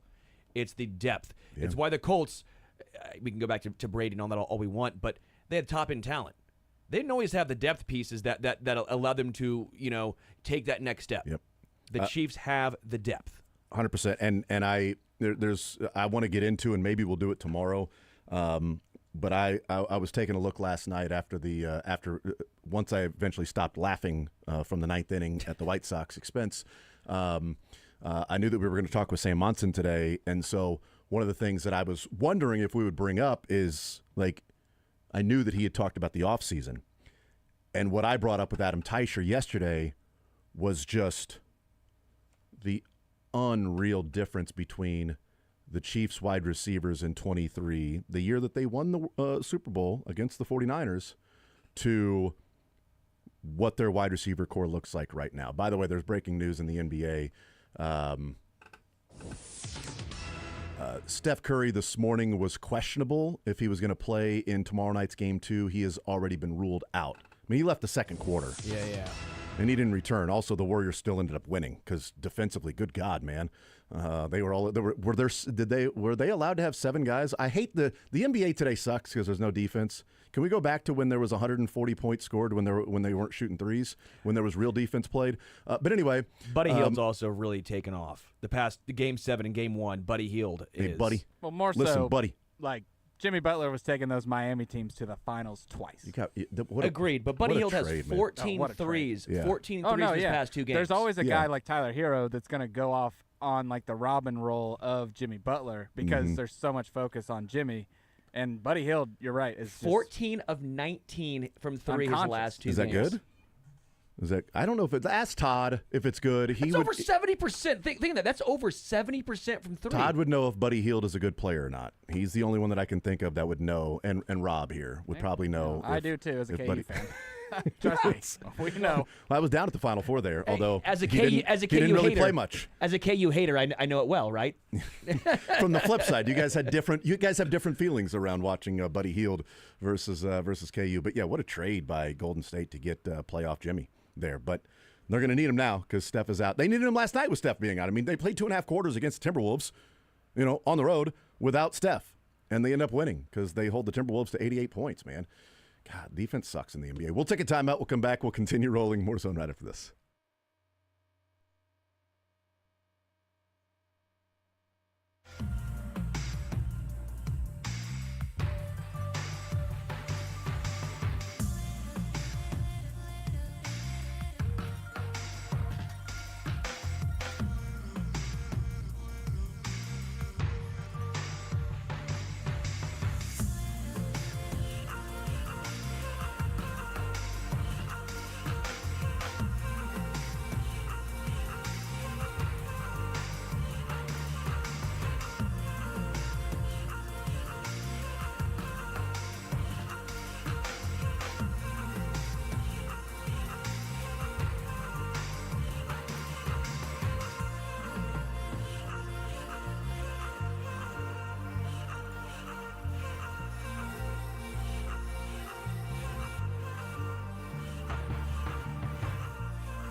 All right, we continue right here on Sports Radio 810 WHB. Text says, I hope Jalen Moore is so good that we want to extend him. Then I don't care who plays right tackle in 26, Moore or Simmons, hoping Simmons plays this year, by the way. Again, that would be an amazing problem to have for this team, for this Chiefs team, to go into this year or next year, because the tail end of the contract for Jawan Taylor, according to Brett Veach, to go into next year and go, well, who's going to play right tackle or left tackle? Not because you literally don't know who the name would be, because good God, who's going to play this position? They got to find somebody. It's well, no, you got two guys that are both playing left tackle that somebody's going to have to move to right tackle because the other one can make a really strong case that they are good enough to stay at left tackle. What does Jalen Moore have to do to be the left tackle in 2026? What production level? Orlando Brown. At least Orlando Brown level. I agree. I think because if he's at least Orlando Brown level, then Josh Simmons probably isn't playing this year. I mean, who is worse? Orlando Brown or Donovan Smith? Because that's whoever the lower of that is, that's really all you got to be. Yeah, I think it's Donovan Smith. People remember Donovan Smith in the playoffs and how good he was in the playoffs, and they think that was his entire tenure in Kansas City without people realizing they complained about Donovan Smith the entire regular season. And the issue with Donovan Smith is where Orlando Brown played every game. If Jalen Moore misses games, well, then you get Josh Simmons an opportunity to play. Yeah. Orlando Brown was playing well and didn't miss games. So when does Josh Simmons step in for Jalen Moore if he does that? Les Norman next.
Les Norman's Breaking the Norm.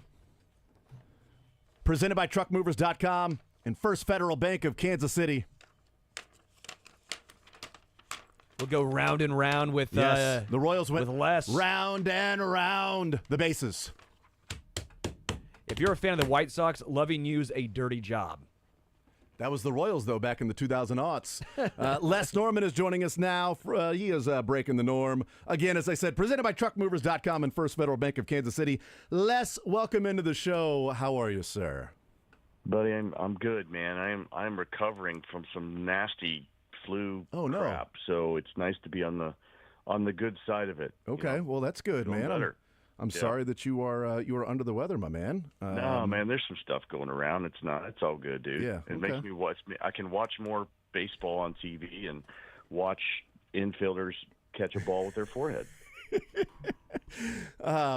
is different in baseball season. Being sick for a number of days is different than like football season, because it's like, all right, well, there's a game on Saturday. I guess college football, can be played, and now there's games every day of the week, whatever. I mean, back in the day, you know what I mean? But baseball season, it's like, I'm not feeling well, and hey, you know what? There's afternoon games today. There are games going on right now in Major League Baseball, and then every single day you get a game with the Royals. And the way they're playing right now, Les, you look forward to watching them play. Can't wait to go and watch them play. Nobody around the White Sox is probably looking forward to watching another game with them playing, especially after last night. Les, what do you make of what we saw last night in the ninth inning, where I said this at the beginning of the show, the Royals get a walk, a pop-up, a bunt, a ground ball to the shortstop, a pop-up, a ground ball to the shortstop, and then a fly ball to center. And they get 2 runs and only 1 out in the inning somehow. I've never seen a team rally like that, or very rarely rally like that, without actually like squaring up a baseball and hitting it hard, outside of Bobby, which would have been an out if they just needed 1 out in the inning.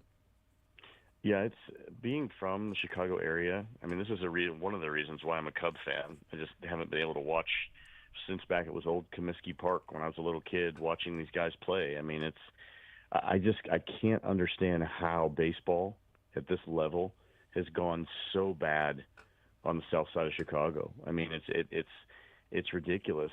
Last night during the game, when they were down 3-1, there was never even a doubt that the Royals were going to come back and win that game. I think it was like the 8th inning, or 9th inning, 8th and 9th inning. It was 3-1, and you're just waiting. And I feel bad for, Cam Boozer coming in for the White Sox. He's with the Red Sox. What an incredible comeback story in his life and all that. And, he gives it up, and then there's a defensive miscue, and they don't throw to a base, and then they throw, it hits him in the forehead, and then the outfielder could have still got him, and he throws it over his head. And Gold Glover Michael Taylor is the one that overthrows the second baseman. Like, what is going on? And the shortstop makes a great play where, okay, it's going to be tied up, but at least we're going to trade that for the out. And then he flips it, and the same, the second baseman can't stay in the base because the throw's wide. It's unbelievable. And coming into the 9th inning, my thought was if Bobby Witt Jr. comes up, I mean, this thing's over for sure, because he was batting 5th that inning. Yeah. But last night's game is a microcosm of what's going on the south side of Chicago. And, everybody wanted to get on Pedro Grifol, saying, well, maybe he's not manager material when he came into Chicago after he got the job from being the Royals bench coach. And that tells you last night and this season and last season tells you right there just how bad it's gone. And I don't know what they're doing, but they better clean that up. But they can clean it up after they leave town. Yeah, it had such an eerie feel of back in the 2000s for the Royals that, 2005, 2006 weren't great memories for a lot of 04 as well. Late 04. After opening day 04, it went downhill pretty quickly with 100 lost seasons happening. Because I had brought back the memories, unfortunately for people, and played the sound of Kerry Robinson in 2005 climbing the wall in Chicago against the White Sox for a ball that landed on the warning track. That was unfortunate. And by the way, I liked Kerry Robinson. I was like, you know what? I'm excited to see him play. Athlete. A guy was like a 40th round draft pick or something ridiculous like that, and made his way to the big leagues. That ain't easy to do, man. And I shouldn't only remember him for that, but when you have a short amount of time in the big leagues and that's what happens. Angel Baroa and has the drop pop up against the White Sox, and then Terrence Long and Emil Brown have a fly ball hit to them in left center, and they both look at each other that they're going to grab it, and then they both start running off the field. That was what made that even more sort of head-scratching, is that they both started jogging off the field because the other one got it, like in unison. They were synchronized swimming as the ball landed safely. Chip Ambrose dropping the ball in left field when there was a 10-game losing streak and the Royals were up 7-6 in the top of the ninth against Cleveland, and it was a fly ball to left field, third out of the game, and he drops it, and they end up winning that game. The Royals lose 19 in a row. Ken Harvey hits Grimsley in the face. Ken Harvey gets hit in the back by a throw from right field from Matt Stairs. Like, we've been through those things that the White Sox are going through right now, and it brings back some rough memories, but it also, Les, puts you in a position and a place to where you go, thank God we're watching this side of baseball, and from where it was at that time to a World Series appearance, a World Series victory, another playoff appearance last year, and a team that I think is clearly good enough to win the division if the bats start going because the arms are so good.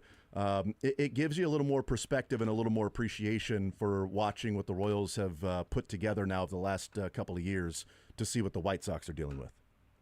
Absolutely. I agree on every point. And when the Royals were going through those difficult seasons, those difficult times, the laughable stuff that you're talking about should never happen at the major league level, like what happened last night with the ball hitting the guy in the head. You at least, when June comes, you're looking forward to the draft. But in Chicago right now, I mean, yeah, you might be looking forward to the draft, but you're looking forward to the draft in hopes that you can draft 25 new people to take over for who's on the field right now. And I mean, there's a couple players, and they'll have one or two all-stars. I can't remember his name, but the righty that came out of the pen last night that had only given up one hit before Salvi hit that double over the left fielder's head, you know, he'll probably be an all-star. There's some guys that can play, guys that Steven can hit. Wilson, right? I hate it for Taylor. You know, he's such a good guy, former Gold Glove winner, did pretty decent for the Royals. And, you know, like I said, Cam Boozer got shuffled over there from the Red Sox. I mean, there's some guys that are on that team thinking, you know, I just imagine when I watch them on the field, what are they saying to their wives every night? Like, oh, my gosh, I can't wait to come home. I can't wait to get out of here. So even in Chicago, they're not looking forward to the draft. They're looking forward to maybe let's, like, not tell anybody, but start watching Cubs games on the north side. Because it's just it's so bad, and so it's still Major League Baseball, and you still have to take pride in what you do. And I was watching the coaches in the dugout of watching the broadcast, and you know, there's even when the mistakes happen, I'm okay. Is a coach going to look mad? A coach needs to pick up a bat and throw it. I know it's a different generation, and guys don't get mad like they used to, but when it's almost like from the coaching staff, and it's not their fault, but from a coaching staff, if they don't get frustrated, it's almost like there's an expectation. And as bad as they've been playing, sure, you might get to that. But eventually enough is enough. And I'm not in their closed-door meetings, but even out in the open, I mean, have a coach like Schilt did the other night late in the game when the Padres and Yankees were playing, and you know, Tatis Jr. strikes out, but he says something in the umpire's ear about the second strike. He gets thrown, and then Schilt comes out and gets thrown, and the umpire was right to throw him out, but he took one for the team, and then they come back with 4 runs in the next 2 innings, and they beat the Yankees. That's right. Yeah. So get kicked out for your team. Show some emotion. Show that you care. I like Will Venable, but goodness gracious, do something different and show some emotion and some passion, and then maybe some of the guys in the team at least will step up. I'm hoping that after that game, some of the leaders on the White Sox decided, okay, that's enough. We can always play our best, but when stuff like that goes wrong, there has to be a change. Otherwise, it's laughable baseball. And again, the Royals will go out and they'll do their thing tonight, and anybody can win at any time. But regardless, it's just a tough game to watch if you're a White Sox fan. Well, and also, like, sometimes, like, there's managing, and then sometimes there's over managing. I've had my, you know, complaints from time to time about Matt Quatraro, but, you know, I've also prefaced it with I like Matt Quatraro and I want him to be the manager of the Royals. I like what he's done this year. As a different conversation we could have, you know, with Garcia just leaving him at third and put Jonathan Indy at second. We can have that in a little bit. But Andy Rogers did have the quote as to why they're doing that. It's explainable why they're doing that. But I bring that up because lest they play a full game last night to the White Sox. They're up 3-1. And then this happens. Amaya pinch runs, and he comes in to play shortstop. Mydroth was playing shortstop, so he moves to second. Rojas was playing second, so he moves to third. Luis Robert comes in, and he plays center field in the bottom of the ninth, and they move Michael A. Taylor to right field. So they have, in the ninth inning, Les, a different second baseman, shortstop, third baseman, center fielder, and right fielder than they had for the first 8 innings. Now, the second baseman dropped a ball. The shortstop couldn't get a toss over to the second baseman when he grabbed the ground ball to India. The third baseman was indecisive on the bunt from Fermin and decided to stop charging and go cover third and let the pitcher running away from first base try to field it and then throw him out instead of charging in. And then the guy, Michael A. Taylor, who's playing center field, was moved to right field for that, and he's the one that airmails second base. Like, there's managing, and then there's sometimes over-managing in that situation. Like, you're playing good baseball. Why have guys in 5 different positions in that inning than what you had the first 8? Yeah, and I think the point that you're really making good here is that in over-managing, it's not just you're trying to take control of the game. It sends a message to the players like, you're obviously not doing a good enough job, so I'm going to have to move guys around in some crazy changes late in the game because you're not able to figure it out. And what that does is it steals the accountability from the players. And so now the players can say something like, well, you moved us around late and we're not used to that position, and those kind of things happen, and there's no consistency, and that's what we're talking about. That's the kind of thing that adds to this checklist of things that are just so poor. I mean, and then I know it's a 5-man infield and you have to do it late in the game, but your left fielder comes in, switches gloves, and now he's a middle infielder, and that is what you do. But it was just yet another change in the inning where you saw, like you said, 5 position changes, make that the 6th in just one inning. So yeah, it's a cluster to say the least. And you can fire a hitting coach because usually that's who gets blamed when a team's not hitting, or you can fire a manager, like what's going on in Chicago. But then whose fault is it after that? I mean, you have to create a culture from the dugout. And I know sometimes people say, well, you have to create a culture from the front office. Look, you have your owner and the GM, and GMs can get fired too, but the culture for what happens on the field starts with the manager and what's going on in the clubhouse. And again, it's not Venable's fault that they're not playing like that, but he's the one that's got to keep them accountable. And when you show no emotion and you keep doing things like that and over managing, you're just enabling a culture and a style of play that is embarrassing. It's laughable. Visiting with Les Norman, Breaking the Norm, presented by TruckMovers.com and First Federal Bank of Kansas City. Matt Quattrero has been very steadfast over the last couple of years of every game and every day is its own entity. It is not carried over from the day before. That has nothing to do with the next day, with the exception of understanding how to run a bullpen over the course of the season, right? You're not going to pitch the same guy every day because that day is independent. There's some context to it. But that's been good to use when they've lost some games in a row. It's like, all right, yesterday doesn't matter. Today's a new day. As a guy who played the game less, a win like that, does that feel like more than one win to a team like the Royals, that it actually can carry over, whether it's the White Sox or Red Sox or, Green Sox or whichever socks somebody's going to be wearing? Does that actually, for the humans in the clubhouse, carry over to where it does feel like more than just one win? Well, I mean, it's a little bit of both, because in your mind, I mean, okay, so you didn't play the game at that level, but you know sports, and you know so many different sports, and you understand the game from this media perspective, and you've been around it enough. So you tell me, in your mind, yes, the Royals as a team can take that, hey, a win's a win, that's another major league team.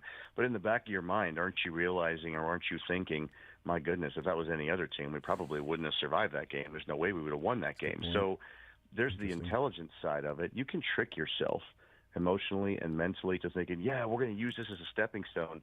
What they should be doing is understanding that, although you got to give credit to the starter for the White Sox, there were a lot of pitches that the Royals could have driven in. I'm still looking at Jonathan India not being able to handle an outside pitch and watching him continue to foul off pitches he should be driving because he's pulling off the ball and he can't get his barrel to it. Bobby Witt Jr. had a great hitting streak, and we know he's going to hit, but he's starting to dig himself a hole sometimes when he guesses and comes off the ball a little bit. And, there's still guys that are still struggling. Look, they hit 7 home runs in one game in Baltimore. It's fantastic. They've had a couple games where things are good. Vinny is starting to hit, and he looks really good, and he smoked that ball to second, and he still got a couple hits. And got that one to left center on that outside pitch. You know?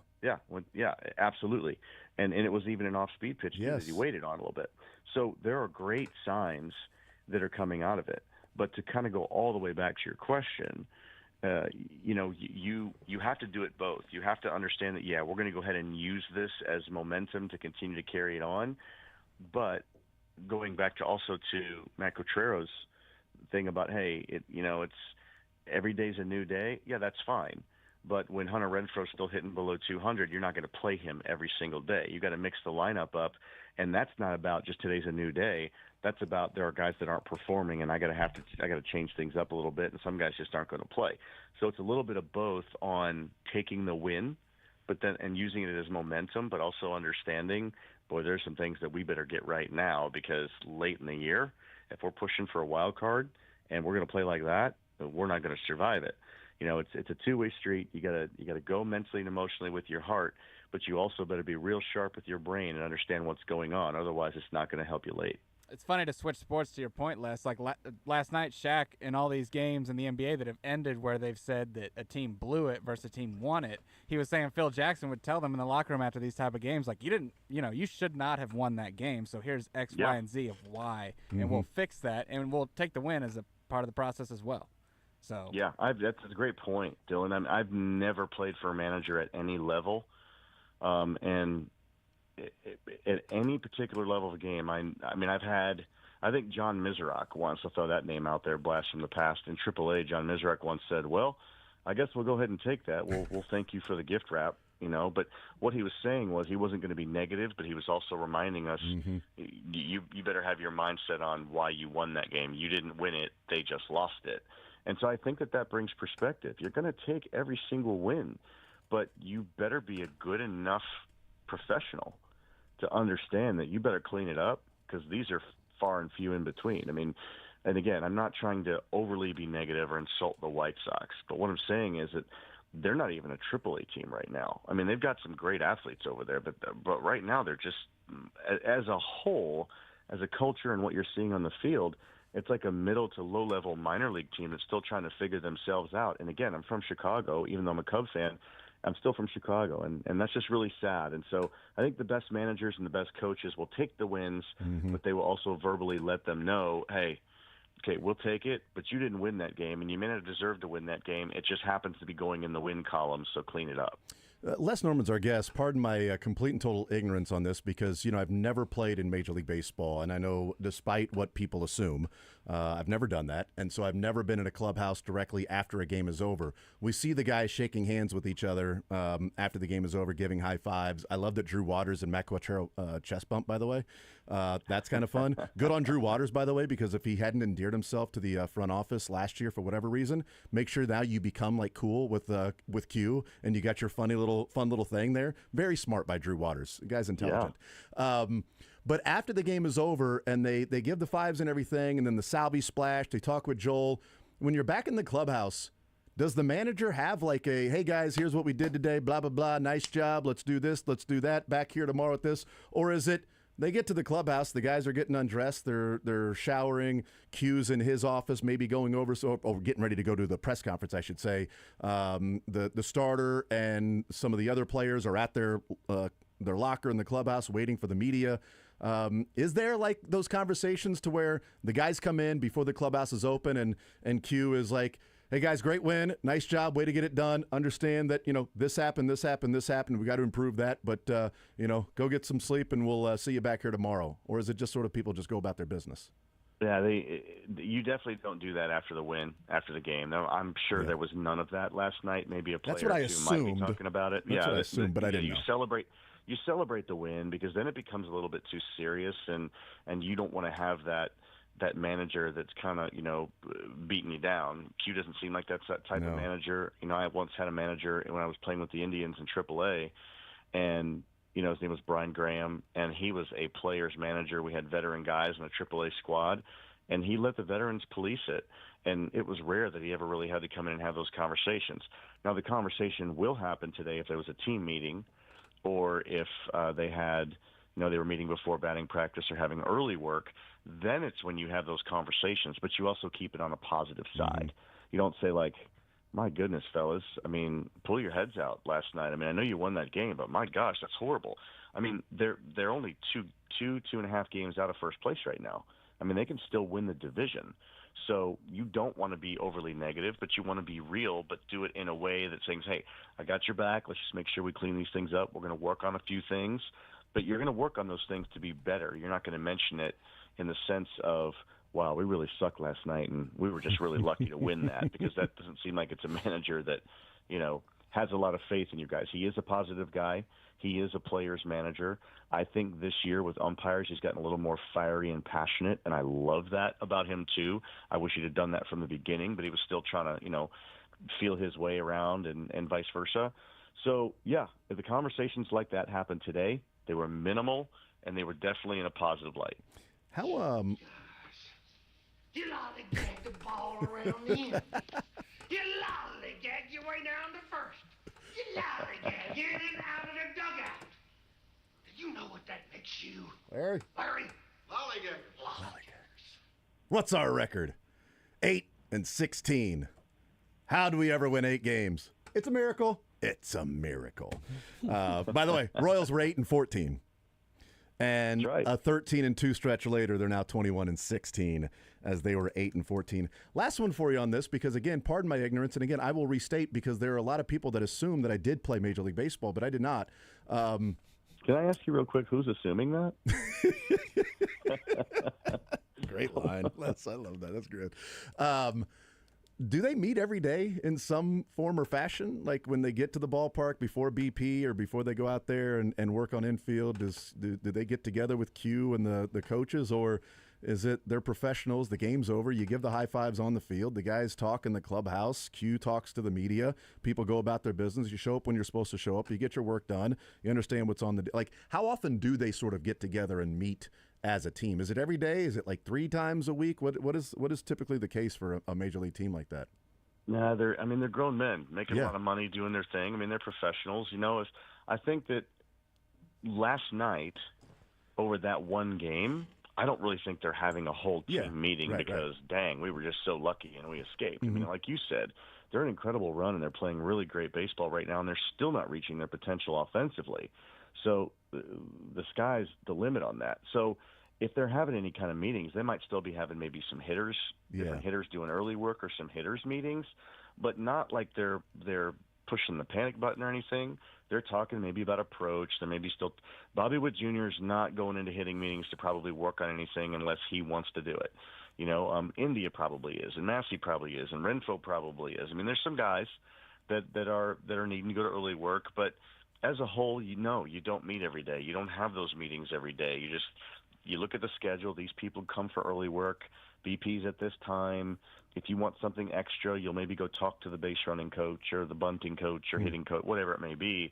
But, yeah, now if 3 or 4 of these games happen in a row or back when they were, 6 games under 500, there may have been a meeting or two around that time. I see. But definitely not every day, and especially when you're playing really good baseball, man. You're just encouraging them. You want your guys happy to come to the ballpark. You don't want your guys like rolling their eyes, uncomfortable in their chairs, having another meeting and feel like they're being talked at instead of talked to or talked with. So I would bet the farm that they're not doing that consistently right now. Yeah, I get the eye rolls from little man from time to time when we're working on his swing. Like, hey, you're still not getting on plane. All right, this is what I need you to do to get on. Look, man, the drag is killing me, dude. Well, you need to stop lobbying for his nil money. He's not even 12 years old yet. I know. Your bat drag's killing me, man. I'm telling you, you're doing this. Your front elbow, for whatever reason, it's immediately straightening out. What are you doing?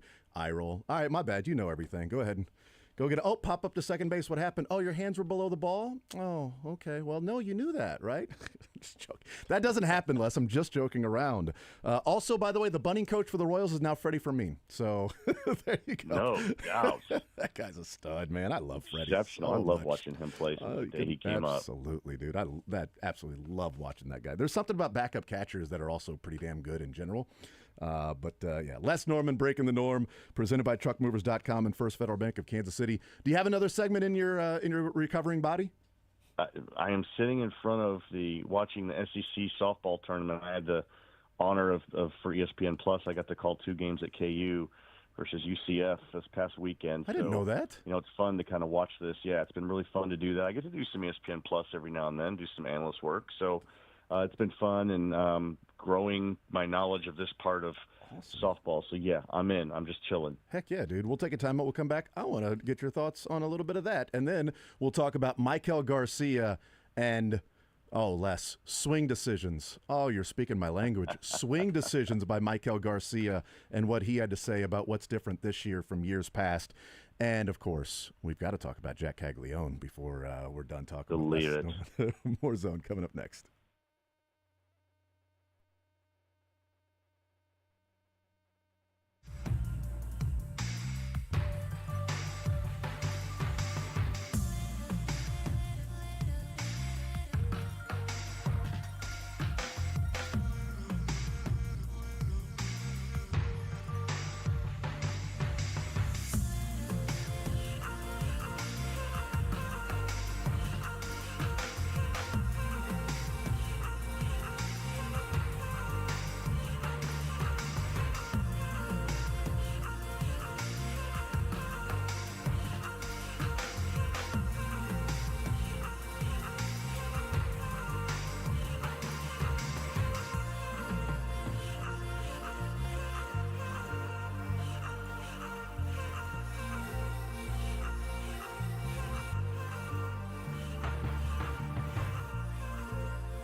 was a no-hitter. I think it's a perfect game. I don't care.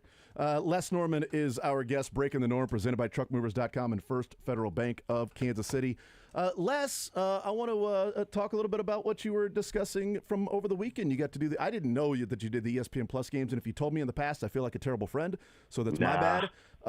But how is that, man? I need let me know so I can watch these broadcasts, dude. Well, I will. It was last minute because they had somebody, I think, because oftentimes they'll have former players from KU or even just in D1 softball will do them, but I do a lot of backup and fill in for that for the Jayhawks, and Jennifer McFalls is I've gotten to know her, and she's been on my show before, and so oftentimes she'll let me come in and do the color announcing for those, and they're a blast. I really like it. I've grown to appreciate the game and how fast-paced it is and how different it is and how athletic these athletes are. And so, I got to do the third game a few weeks ago. I got to do the third game of the Oklahoma State series where KU had actually won that game. And then I got to do the UCF game when they were at KU. And KU actually has 4 freshmen that are starters UCF has 4 freshmen that are starters, and so it was pretty good. So let me ask you this question. Yes. The catcher, so Johnny Damon,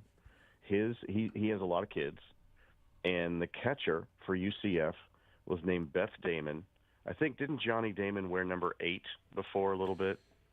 Oh, man. I thought he did, but anyway, so her name is Beth Damon. She's one of 10 kids. Her favorite team is the Red Sox. He did wear number 8. With the Athletics. Yeah, with the A's. And she wore number 80. And so there were all these coincidences, and I was for sure that it was. Somehow it was Johnny Damon's kid, but it wasn't. Oh, I lost that. dang I lost that bet. But, yeah, I know. It was exciting. But, yeah, so they're really fun to do, and I've just grown to really appreciate that game. And so I love watching it on TV as well. Arkansas and Georgia are getting ready to play, and this Bree Ellis for Arkansas has already got 25 bombs, and she's OPSing at 1,200, so it's pretty exciting. By the way, Beth Damon was the number 24 overall recruit in America, committing to UCF to play softball there. She's a stud. And they've got the first game of the series was Isabella Vega, who's a freshman, and she ended up actually no-hitting the Jayhawks. Wow. And by the way, she's from Edmond, Oklahoma. And she went to UCF as the number 24 player in the nation. Oh, that's interesting. Right, not going to OU? Well, another reason, exactly. But another reason I thought that maybe she was Johnny Damon's kid was because UCF is in Orlando. Yeah, right. That would make sense. And he went to Dr. Phillips High School in Orlando. Yeah. And because someone in the crowd kept yelling, "Hey, Johnny Damon's kid, I loved your dad." Well, they were calling them all idiots for some reason, and so that didn't work out. He also lives right down the road from King Griffey Jr. Does Johnny Damon? Still waiting for those baseball cards to be autographed, but that's okay. We'll get him back one day. By Johnny or Ken? Both. That's no big deal. Visiting with Les Norman, Breaking the Norm. That was COVID times. That was back in 2020. 5 years later, still waiting to get that return stamped envelope that I sent. His idea, not mine. Les Norman, Breaking the Norm, is our guest here on Sports Radio 810 WHB. Michael Garcia. He told Jack Johnson the other night he's never felt like he feels right now at the plate, which is great, man. Bottle that thing up and keep it there. Good sign. It's awesome. But I want to give you these numbers on the radio because that's always fun. And I hope, especially when you're on the phone. For Sterling. Yes. But these things that obviously they all go hand in hand. So overall swing percentage last year to this year. Last year, 43.4%. This year, it's down to 40%. First pitch swing percentage. Last year was 29.2. This year's down to 23.6. Swinging at pitches in the zone. This is what's interesting. Last year was 64%. This year, 58.4. So he's even being more selective with pitches that are strikes. And then first pitch strike percentage, which means that the first pitch of the at-bat is a strike, whether that is a swing or it is a take. Last year was 65.7. This year is 65. So it's interesting. He's swinging at the first pitch 6% less than last year, yet the first pitch of the at-bat being a strike is the exact same, which means he's starting with more 1-0 counts than he did last year, less, by just being more selective. What do you make of that? The swing percentage is down 3%. First pitch swing percentage down 6%. Swings at pitches in the strike zone is down 6% from last year. And he said he wants to be more selective. He's not swinging at the first pitch nearly as often. In fact, wants to take it. And is that, do you think, a direct correlation, causation to why we're seeing him have these line drives, barrel the ball up, driving it, swing speed has increased, all of these things from a year ago? Well, I think that he'll still swing at the first pitch if it's a fastball right down the middle. I mean, we've had that conversation. Yep. I mean, I just think that. Yeah, he's still swung at the first pitch 24% of the time this year. So right. One out of every four at bats. There. I mean, it's going to be oftentimes it's going to be your get ahead fastball, which is going to be your most hittable pitch. But it's a weird formula. I think that he has followed. When you struggle, it starts with failure. When you fail enough, failure breeds humility, and then humility really sparks your discipline and your work ethic. When you start working hard, and then when you start doing that, you start hitting the ball harder consistently. And when you start doing that and hitting the ball more consistently, then all of a sudden you have confidence, and confidence and patience go together. And then when you have that confidence and patience, then all of a sudden you start trusting yourself, and that's maturity.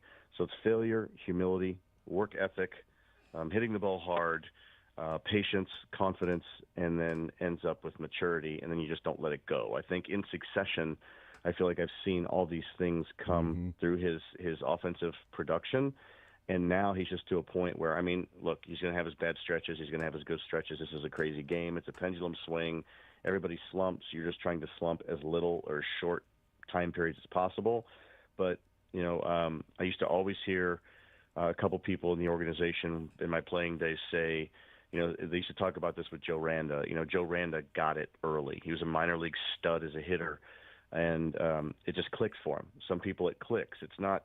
There are a ton of people, ton of guys in the minor leagues and the big leagues that can play this game, but very few are able to let it click and then have the maturity to maintain it and not fear failure. And I think that we're seeing Michael Garcia arrive. Now, I'm not saying he's going to hit 360 and win 8 batting titles. What I'm saying is that we're getting one of the best versions, and hopefully just the start of the best version. And if he stays with it, there's no reason to believe he's going to get away from what he's doing now. Yeah, his walk percentage is up 4% from a year ago. Strikeout percentage is down 2% from a year ago. And also, I don't know that I've seen somebody with a better bat flip on a walk than Michael Garcia. That's confidence, baby. Dude, it's like, yeah, I know you're afraid of me. I know that flip the bat. Yeah, I know you're afraid of me. He has reached base safely in 9 consecutive games now, has Michael Garcia. And a couple of those games he was 0 for, but had a walk or two. Last night, 0 for 3, but he got the walk and got to flip the bat on the walk. I almost look forward to Michael Garcia getting walked just so he could flip the bat and stare at the pitcher. But see, that's a great point that you're saying right there, because so the bat flip, it wasn't like something angry or he was mad, like, oh, man, pitch to me, you're afraid of me. He was 0 for 3, but he realized he walked, and that contributes to your team. So when you're a selfish guy, you're mad because you didn't get a chance to get a hit. When you're 0 for 3, but you're still going through a really good stretch, and you get on base for your team, you're not even thinking about any failure right there or being selfish. You're thinking about, see, it's good at bat. I'm still locked in. You can go for 3 and hit the ball hard and have a good night, too, when you're mature. And so that's the part of the mental game that is also you're starting to see get more and more advanced with a swing result that is more and more advanced. Visiting with Les Norman, breaking the norm. Is it time for Jack Caglione to be advanced to Omaha and get that promotion? Are we ready to go ahead and say he's done all he can do at AA in the Texas League? Well, everybody keeps talking about Omaha. It's time for the next thing, but I'm just going to go ahead and say this, and this isn't just because, I'm one of those guys, I just want to see him here. Johnny Damon, I don't believe ever saw AAA.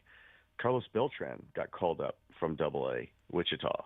And so if he didn't have a good major league camp, I would say, yeah, let him have a little bit of time in AAA and, give him a few weeks. And if he does well, okay, let's go. Let's go ahead and bring him up. But since day one of big league camp, facing AAA and big league pitchers, he's already shown that he's able to maturely handle no matter who he's facing. I don't think the game's going to speed up for him. I'll go back to doing these softball games. Cindy Ball Malone is the manager, or the head coach for UCF, and she still holds 9 pitching records at Pacific. And I'd asked her the question in a mid-game interview about, hey, do you approach freshmen that are good differently when you coach them because they just don't have the experience yet? And her answer was spot on. She's like, you know what, Les, the game is the game. And I thought, wow, that's really good. And she's right. Now, in the big leagues, is their stuff better? Yeah, that's why they're big leaguers. But the maturity of Jack Caglione is different from other AA guys. It's not just because he's strong. It's not just because he's a talented hitter. Last week, you played the interview he had with MLB.com. And so this is a kid that really understands the game. And so I'm not so sure. I don't need him to rush to the big leagues, but I'm not so sure he needs to even go to AAA. I think that if he comes up here in maybe a month or so and he's continuing to do what he's doing, then there's no reason for him to really even stay in the minor leagues. What's the difference between – we got into this discussion yesterday because I brought up Cameron Maben, who played 14, 15 seasons in Major League Baseball for like 10 different teams. And he was playing minor league ball. He was playing AAA ball, and he was in town playing the Louisville Bats, and he came into studio. His cousin worked at that radio station. And so we were talking with him, and he was saying that he's like, man, the higher the level, he said, the easier it is, the more comfortable I feel at the plate. He said, a AA, he's like, yeah, those guys have some amazing stuff, but they're refining their pitches and they're developing, and it might be an ear hole or it might be low and outside right on the black, and it's like, I don't know what to expect. And he goes, you might see a guy this week and see him in 3 weeks, and the movement on his pitch is a little bit different because he's still developing arm action, arm angle. And he goes, you get to AAA, and it's guys that have been there. They've been to the show. They've been around. They may have a little more junk to their pitches, but it's going to be probably more around the zone. And then he said, once you get to the big leagues, yeah, people have got exploding sliders and the stuff is nasty, but I feel like it's going to be right around the strike zone that I'm going to be looking at. Low and away is not in the other batter's box. Low and away is maybe an inch or two off the plate, so I know where I can tunnel some things up. I thought it was an interesting perspective, and from that standpoint, like, if Jack goes to AAA, are we then talking about guys with not as good a stuff but better command, so now there are going to be more strikes to hit with less movement on the pitches, maybe, in theory? That's a great interview or conversation that you had with Maben. And I think what you're seeing there is that, and I said this before, there are so many guys that are so talented throughout college and minor league baseball, but the reason they can't play in the big leagues is, well, I mean, yes, there's opportunity and sometimes there's log jams, but on the whole, guys that do get an opportunity, but the game gets too big or too surreal, or they can't believe, wow, I'm in the big leagues, instead of just, adjustment periods. But, hey, the game is the game. Just still know your zone, do with what got you there. If mentally and emotionally all these guys could think like Cameron Maben thinks, you'd see a lot more guys get a lot more big league time instead of guys come in, fizzle out, and then don't get the chance again. And so Mike McFarland taught me that early, and Mark Gubiza also taught me that early. He's like, your job is to contribute, but if you get out here and, I can't remember who, I think Monty may have said it, was like, Les, you hit 380 to get to the big leagues. You were hitting 380 or 360 or something in AAA, and you got called up to the big leagues. You're probably not going to hit 360 or 380 here, but you need to do the same things with the same approach that you were doing there, because it wasn't luck. You've hit at every level. Now, again, I wasn't able to do it only because I was a backup player, and that's okay. But Jack Caglione will not be a backup player when he comes to the big leagues. If they bring him up to sit him on the bench, whoever makes that decision should be fired immediately. Zero chance. So yeah, it's more between the ears than it is talent. And I hope that somewhere there's some. Now, was that a conversation or an interview you had? No, it was a conversation off the air. We were just talking. Okay. We were just shooting the breeze and just talking, and he was just discussing like his career and everything. And I'm like, this is fascinating. I don't want to stop this conversation right. I want to get out a microphone and start recording it. But it was really interesting stuff. And you know what? Maybe he wouldn't have said that on the air. Maybe. Who knows? Who knows? Every GM or somebody within the organization that has clout in professional baseball should be having those conversations with all of their prospects, their draft picks, especially their top 5, top 10 guys. We drafted you because you're talented, but we can't do anything about your emotions. We can't do anything about your mental approach. And if there's one thing that you're going to do to be able to contribute and show the faith that we had in you, it's to be mature and have confidence in your ability, not arrogance, but confidence in your ability. And I think we've already seen that in Jack. In the interviews, what he does on the field, the ebbs and flows of playing every day, just how he approaches off-speed pitches, how he approaches the opposite field, how he's got power to all fields, just how he keeps his head still mechanically, how he uses his hands, just watching him adjust to getting all these new innings in the outfield. I mean, there's just so much to this kid, not just a first-round pick who's just a really big guy that has hard exit velocity. He's got so much between the ears as he does on the outside, and how he can put up numbers that it's going to be fun to watch if he can maintain that, and I think he will. Yeah, I do too. And I think the fact that his home runs yesterday were both opposite field, the fact that he went through a 2-for-30 stretch where he was really struggling, and all he's done since then is hit 5 home runs in 15 games, 5 home runs and 4 doubles, and OPSing at almost 2,000 in the 15 games since going for a 2-for-30 stretch. And this from Joel Penfield. In the Texas League, the ranks for Jack Caglione, minimum 120 plate appearances in the Texas League. Batting average 3rd, on-base percentage 4th, slugging percentage 2nd, OPS 1st, weighted runs created 1st, 8 home runs is 2nd, RBIs 1st, and ISO is 2nd. In all of the Texas League, all of those he's ranked in the top 3/4 of. And there's, the Texas League is a place that Corey Seager came out of. Yeah, right. And guys like that. And so, and let me just add this, and I didn't mean to cut you off, sorry, buddy, but when he was in his 2-for-30 stretch, or lately when he's hitting all these bombs, Jack Caglione smiles every day. He goes out and plays hard every day. And that's the kind of guy you want to play for you, that when you were to look at them and how they go about their business and how they play, I shouldn't be able to have a teammate. If I don't see the stats and I don't see the scoreboard, I shouldn't be able to know how you're doing. I should just know that you're really, really happy to play baseball and you're out here giving your all for your team. And that's another intangible that he has. And again, you don't know if anything's going on, good, bad, or middle of the road, because he's just a guy that has joy in the game. And you can't just say, well, he's Jack Caglione and he's super wealthy and he's a first-round pick now and they spent so much millions of dollars on him, blah, blah, blah. The guy just knows how to play and he loves to play. And oh, by the way, he's really good. Yeah. I have one more question for you, and Dylan's so mad we're so late. He's actually saying no, he's not mad, but we are late. No, it's all good. He's not mad, but we are late. That was it's okay. It's okay. It's all good. I'm going to punch you when we get to break. Don't worry. You'll come back with some missing teeth. You'll be spitting chiclets. That's okay. No big deal. In college, what was your bat of choice?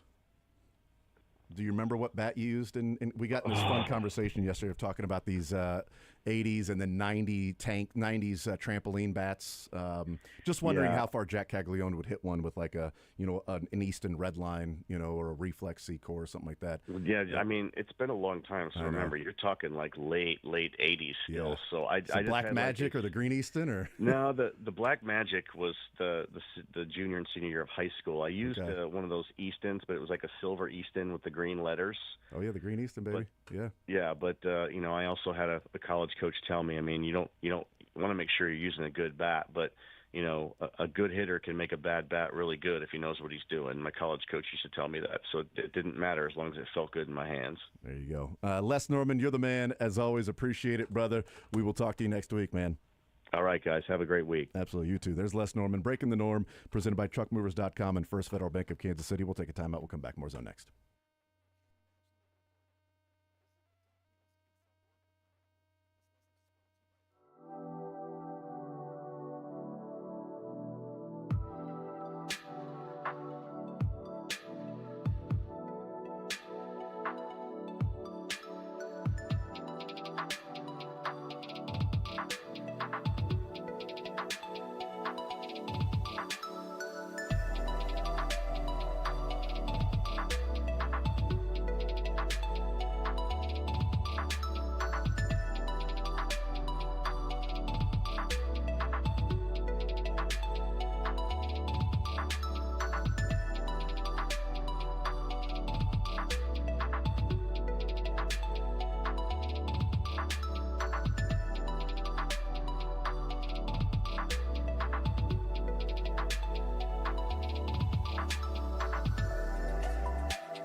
Time does this 1 o'clock hour start at? About 107? No, it starts now. Oh, I see. We're still ending the 12 okay, o'clock cool. hour. Now I know. Mick Schaefer is the one that doesn't want people talking about Jack Caglione. Yep. I see how it is. Can't Mick stand Schaefer it. says, stop talking about Can't Jack. spell his name. Can't. You know what? I want can't you guys to stand stop. him. You know what? Stop talking about Jack. Just talk. You guys are just talking Jack right now, okay?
home run. Oh.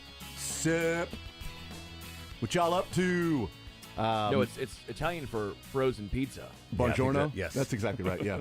Yep, that's It's right. not delivery. It's buongiorno. Godfather is also Italian for frozen pizza. So he tweets, Buongiorno. Proud to say I will be representing Italy again in the 2026 World Baseball Classic. Excited for another opportunity to represent my heritage on this stage. Going to be a special group of players suiting up next year. Forza! Which means sup. I think that means let's go. I mean, I guess. He's from the States. Should play What? for our team. He probably wouldn't make the USA team, so it makes sense for him. You don't think so? Okay. Wow. You hate Vinny. Really How good. about that? Okay. Wow. Oh, wow. Interesting. Okay. No, About not that? even like hitting 7th, which is where he's hit sometimes. Have you for the seen what Royals. the Team USA is going to be? It's going to be insane. It's going to be pretty legit. Yeah, it's going to be pretty good. Supposedly, all the guys, all the Supposedly. big names are in. Supposedly. Okay. Supposedly. Well, You know. not going to trace their ancestry back to another country because we all can. No. We all can. Depends on what team you can make. Yeah, I guess so. Depends on what team you make. Carl Anthony Towns played for the Dominican in high school to play in the Olympics. Like, oh, you playing for? Aren't you from? As long as Shohei stays here and plays for us. That's a good point. It's a great point because he couldn't make that team. He couldn't make his home country's team. They were really good. Okay, really good. He has property in the United States. Yeah. He should play for us. Sterling told me that MJ Melendez would not make it in Japan because they have really good baseball players. When I said MJ's going to be going to kill it in Japan, MJ's going to be an all-star in Japan. I said zero chance. Dude, he's going to be an he's going all-star to be in Japan. good on someone's men's league softball. He's going to team. be an all-star in Japan. Is Bobby going to be on our team? Is he going to start? I would assume so. Because last time he didn't play much, right? Yeah, but he's he's better now. Yeah, now he's better than those They guys. did the Jason Tatum to him. So. Yes, that's right. They did. All right, let's Rotten Tomato this. Okay. Shall we? We're going to play some Rotten Tomatoes. You know, we've started with Sterling most of the time. We started with Dylan last week. Let's start Back with Sterling. Mick Oh, okay. Schaefer Gotcha. here. I thought that's where he was going to. I did too. Yeah. We'll go with no. It's I don't do the bait and switch ever. Let's start with Mick Schaefer here. Question, or excuse me, movie number 1 for Mick Schaefer, and then I will start off with the tomato and the critics. All right, a teenage klutz becomes the star of his high school basketball team when he magically acquires the abilities of his hero, NBA star Kevin Durant. Oh my God! But the switch leaves Durant unable to score. Bum, bum, bum. Thunderstruck, released in 2012. I'm going to say the critics thought that was like a 39%. I think the critics probably dug this thing. I think they're like a 53. I'll go a 10%. The critics dug it and then buried it with, 27%. I think that's still Jason. That's Yeah. me. Yeah, that's a point for me, baby. All right, 27%. Well, I don't know. Critics like cheesy stuff sometimes. Yeah. So sometimes they do, sometimes they This don't. time they didn't. You've got the what the Popcorn regular meter. viewers thought. yeah, I'm you gonna know? go, I'm gonna keep sticking with it. Thunder fans probably dug this cult classic. 53%. Dug it 53%. I'll go 60% then. Okay. I'll go 50%. Dylan gets down 69%. Yeah. Nice. Oh, Nice. That was I was going off not that good of a movie. but I was no going way. off the 80 that for good. Brady logic, where the Yeah. only people that do watch it are the Are the- fans. yeah, That was that's kind of true. my point, and so I thought I went too low. Yeah, that's a good point. I That's a good point. undersold them. All right, so my first movie is Daniel moves to Southern California with his mother, Lucille, but quickly finds himself the target of a group of bullies who study karate at the Cobra Kai dojo. Fortunately, Daniel befriends Mr. Miyagi, an unassuming repairman who just happens to be a martial arts master himself. Miyagi takes Daniel under his wing, training him in a more compassionate form of karate and preparing him to compete against the brutal Cobra Kai. Goonies. There it is. Goonies. The Goonies, okay. Karate Kid. They're doing another movie. It's coming out with That's why I Jackie did it. Chan. That's why I did now. it. Jackie Chan and Daniel-san. So the Karate Kid Legend is Yeah, what it's called? Karate legendary is what they're Kid, Karate saying. Kid Legend. So is this the original one? The original one, yes. Daniel-san, Daniel LaRusse, Ralph Macchio. So what did the critics think of the Karate Kid? 88%. Okay. Dylan. Give me 80%. Are you gonna thread the needle? Do you feel lucky, Punk? It's ballsy. It's ballsy to thread the needle. And I'm not ballsy. I'll go 77%. Sterling, 89%. Dang it. Dang it. Good job. 89. I was hoping Good you'd go job. 90 and we'd have our first ever split of a point. Oh, we've had a split it. before. He Yeah. wasn't here. Like I said, we'd have our This first ever guy. split of when I was here. He's always taking days off. All right, Dylan, what about the popcorn? What do the fans think of Karate Kid? Jeez, I'll go fans 95%. Oh. How can you hate as a fan? Right? Right? I'm with you. Heavy breathing. Yeah. Yeah. Mm-hmm. What'd you say, 95? Maybe they didn't like. Yeah, maybe they didn't like the we sportsmanship. go 2 or 3. 2. Sweeping the leg. Sweep. It's not enough Listen, sportsmanship. I'm gonna. If I go 93, it's gonna be easier on him. I'm gonna go 91%. Oh wow. Okay, you thread the needle. You know or why? I do have stones. 93%. Mick, It's not 83. right. 83. I said Stones. 83. Congratulations. I said 83. 83. I keep my the pocket viewers liked it less than the critics. What That are you is guys crazy. doing? you Yes, that is dummies? weird. Like I hate every viewer that liked that less than a critic. 250,000 plus ratings there. Only 47 reviews from the critics. They haven't had enough time to check it out.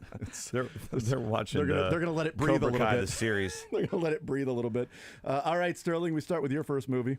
All right. Set against the high-energy, high-stakes world of show-style marching bands, this movie is a fish-out-of-water comedy about a talented street drummer from Harlem who enrolls in a Southern university.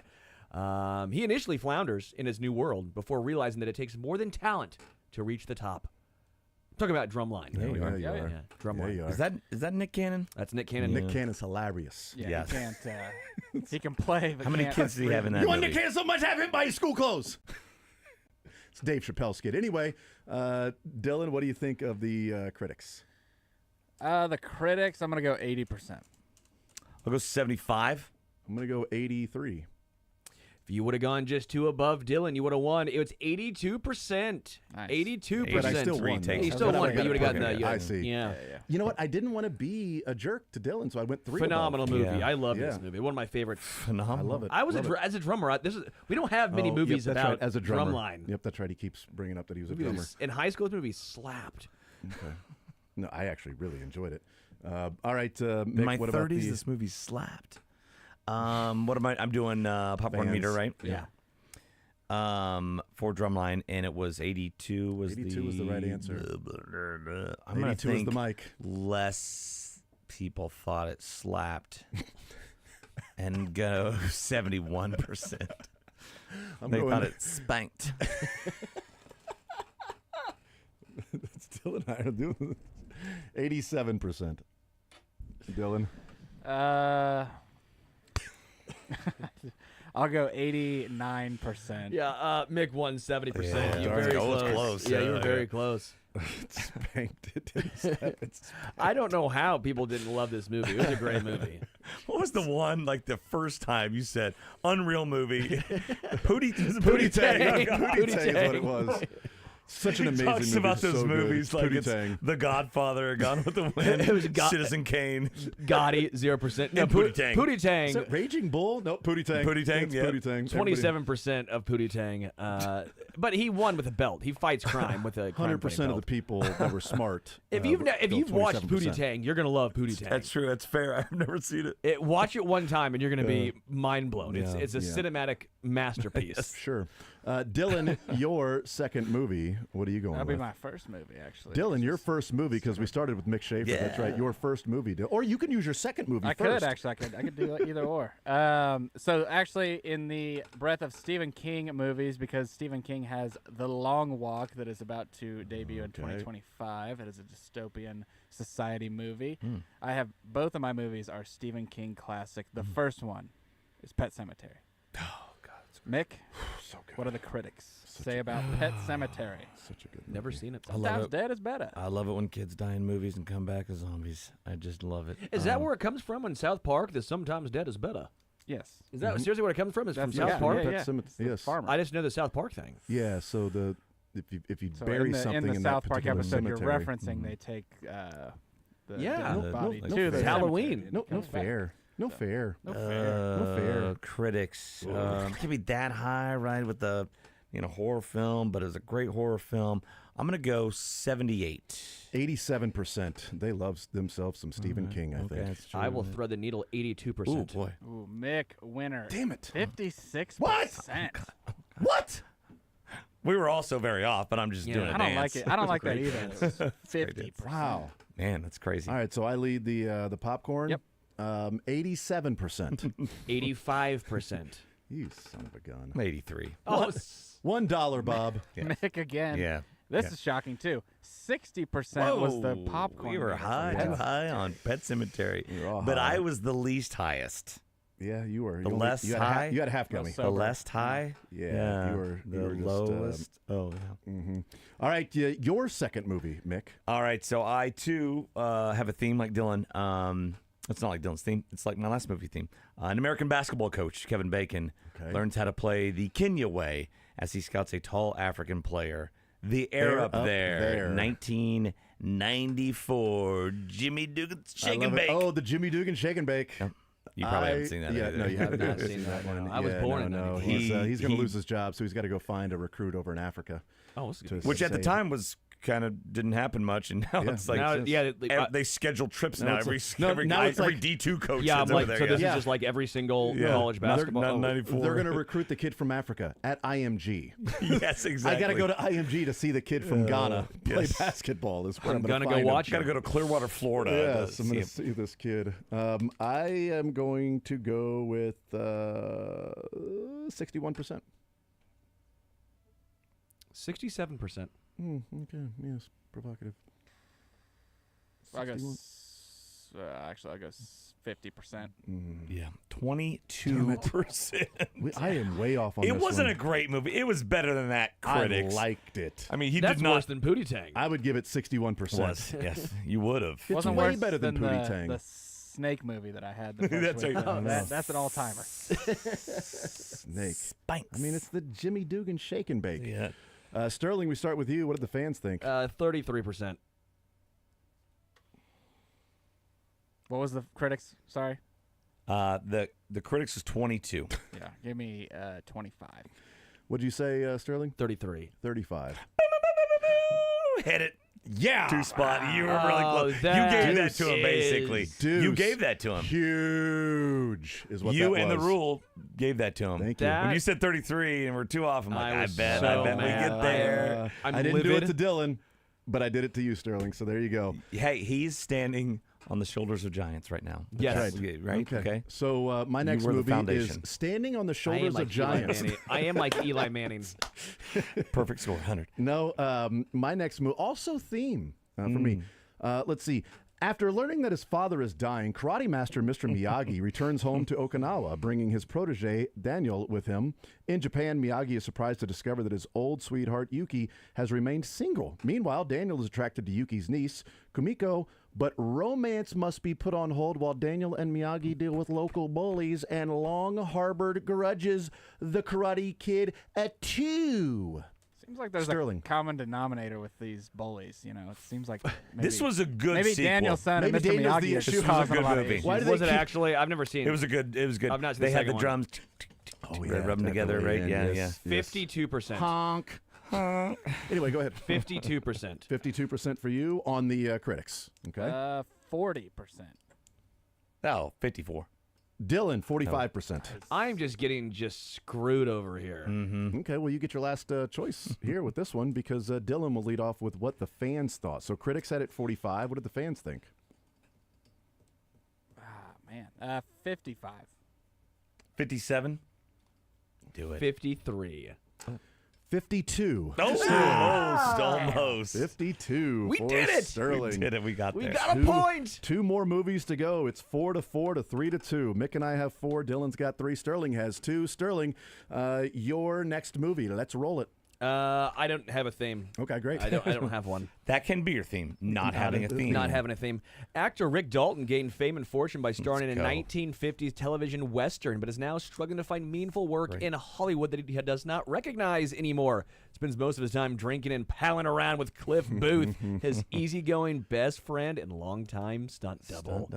Lives next to Roman Polanski and Sharon Tate. Who doesn't? Once Upon a Time in Hollywood. In California. Margot Robbie. There's a lot of famous actors in this one All as right, well. Dylan, you're first with the tomato. Once Upon a Time. Critics 90%. They love movies about themselves. Oh my God! I'm gonna go 93. Darn it! Yeah. I'll go 88 because I'm going to go the exact opposite. 86%. Ooh, nice. Shoot, I'll take Dylan it. with a win. No, that's Jason. Jason with a win. But Dylan, you win in my book, in my heart. Dylan was second place. I would have gone Dylan's if Dylan didn't go 90. I would have gone that if Dylan would have gone under Mick. All right, Mick, you are fans. You're first up with the fans. The fans. It was Tarantino. A lot of people aren't going to get that. I'm going to go under. I don't know why I'm explaining myself and helping you guys out when I'm the first to go. I'll go, fans said 79%. I'm going to go 89% for the fans, the viewers. Then I'll go 85.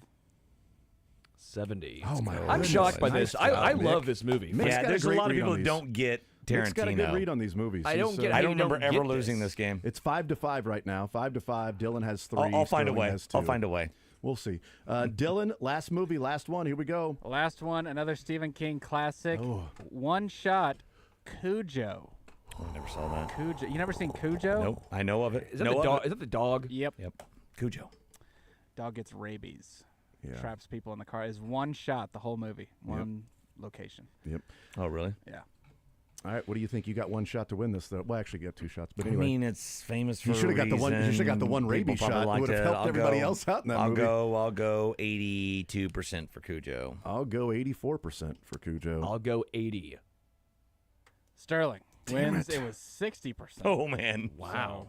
They don't like Stephen King very much. Last one. It's tied. Mick and I both have 5. Sterling has 3. Dylan has 3. We can't win here. Uh-oh. What were the critics? What were the critics? Nail it. Critics were 60. 60%. I'm going to say it was 58. This is huge. I'm This is channeling big, all my. yeah. I'm thinking, is Yeah, it cult you have- classic? Is it cult classic, or is it You have just a 1 in 99 chance. I think Dylan's saying Pretty go good ahead and odds. pick quickly. 64? 67. What was yours? Jason, sorry. 58. Jason wins Yeah! again. It is 46%. Oh, nice. So That is not that much of let's a cult hold classic. on. Let me do the math real quick. I have Adding 6. 1 to 5. Mick has 5. Sterling and Dylan have 3. That would be a winner. Congrats. We're playing golf. Dylan, you and I won. Yeah, good for you.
All right, as we wrap up the show, Mick Schaefer will be looking at home runs differently next year. Get ready. And following years, what are we doing? 2026, MLB launching a new stat called the True Home Run, which will track baseballs that clear at least half of all major league stadiums.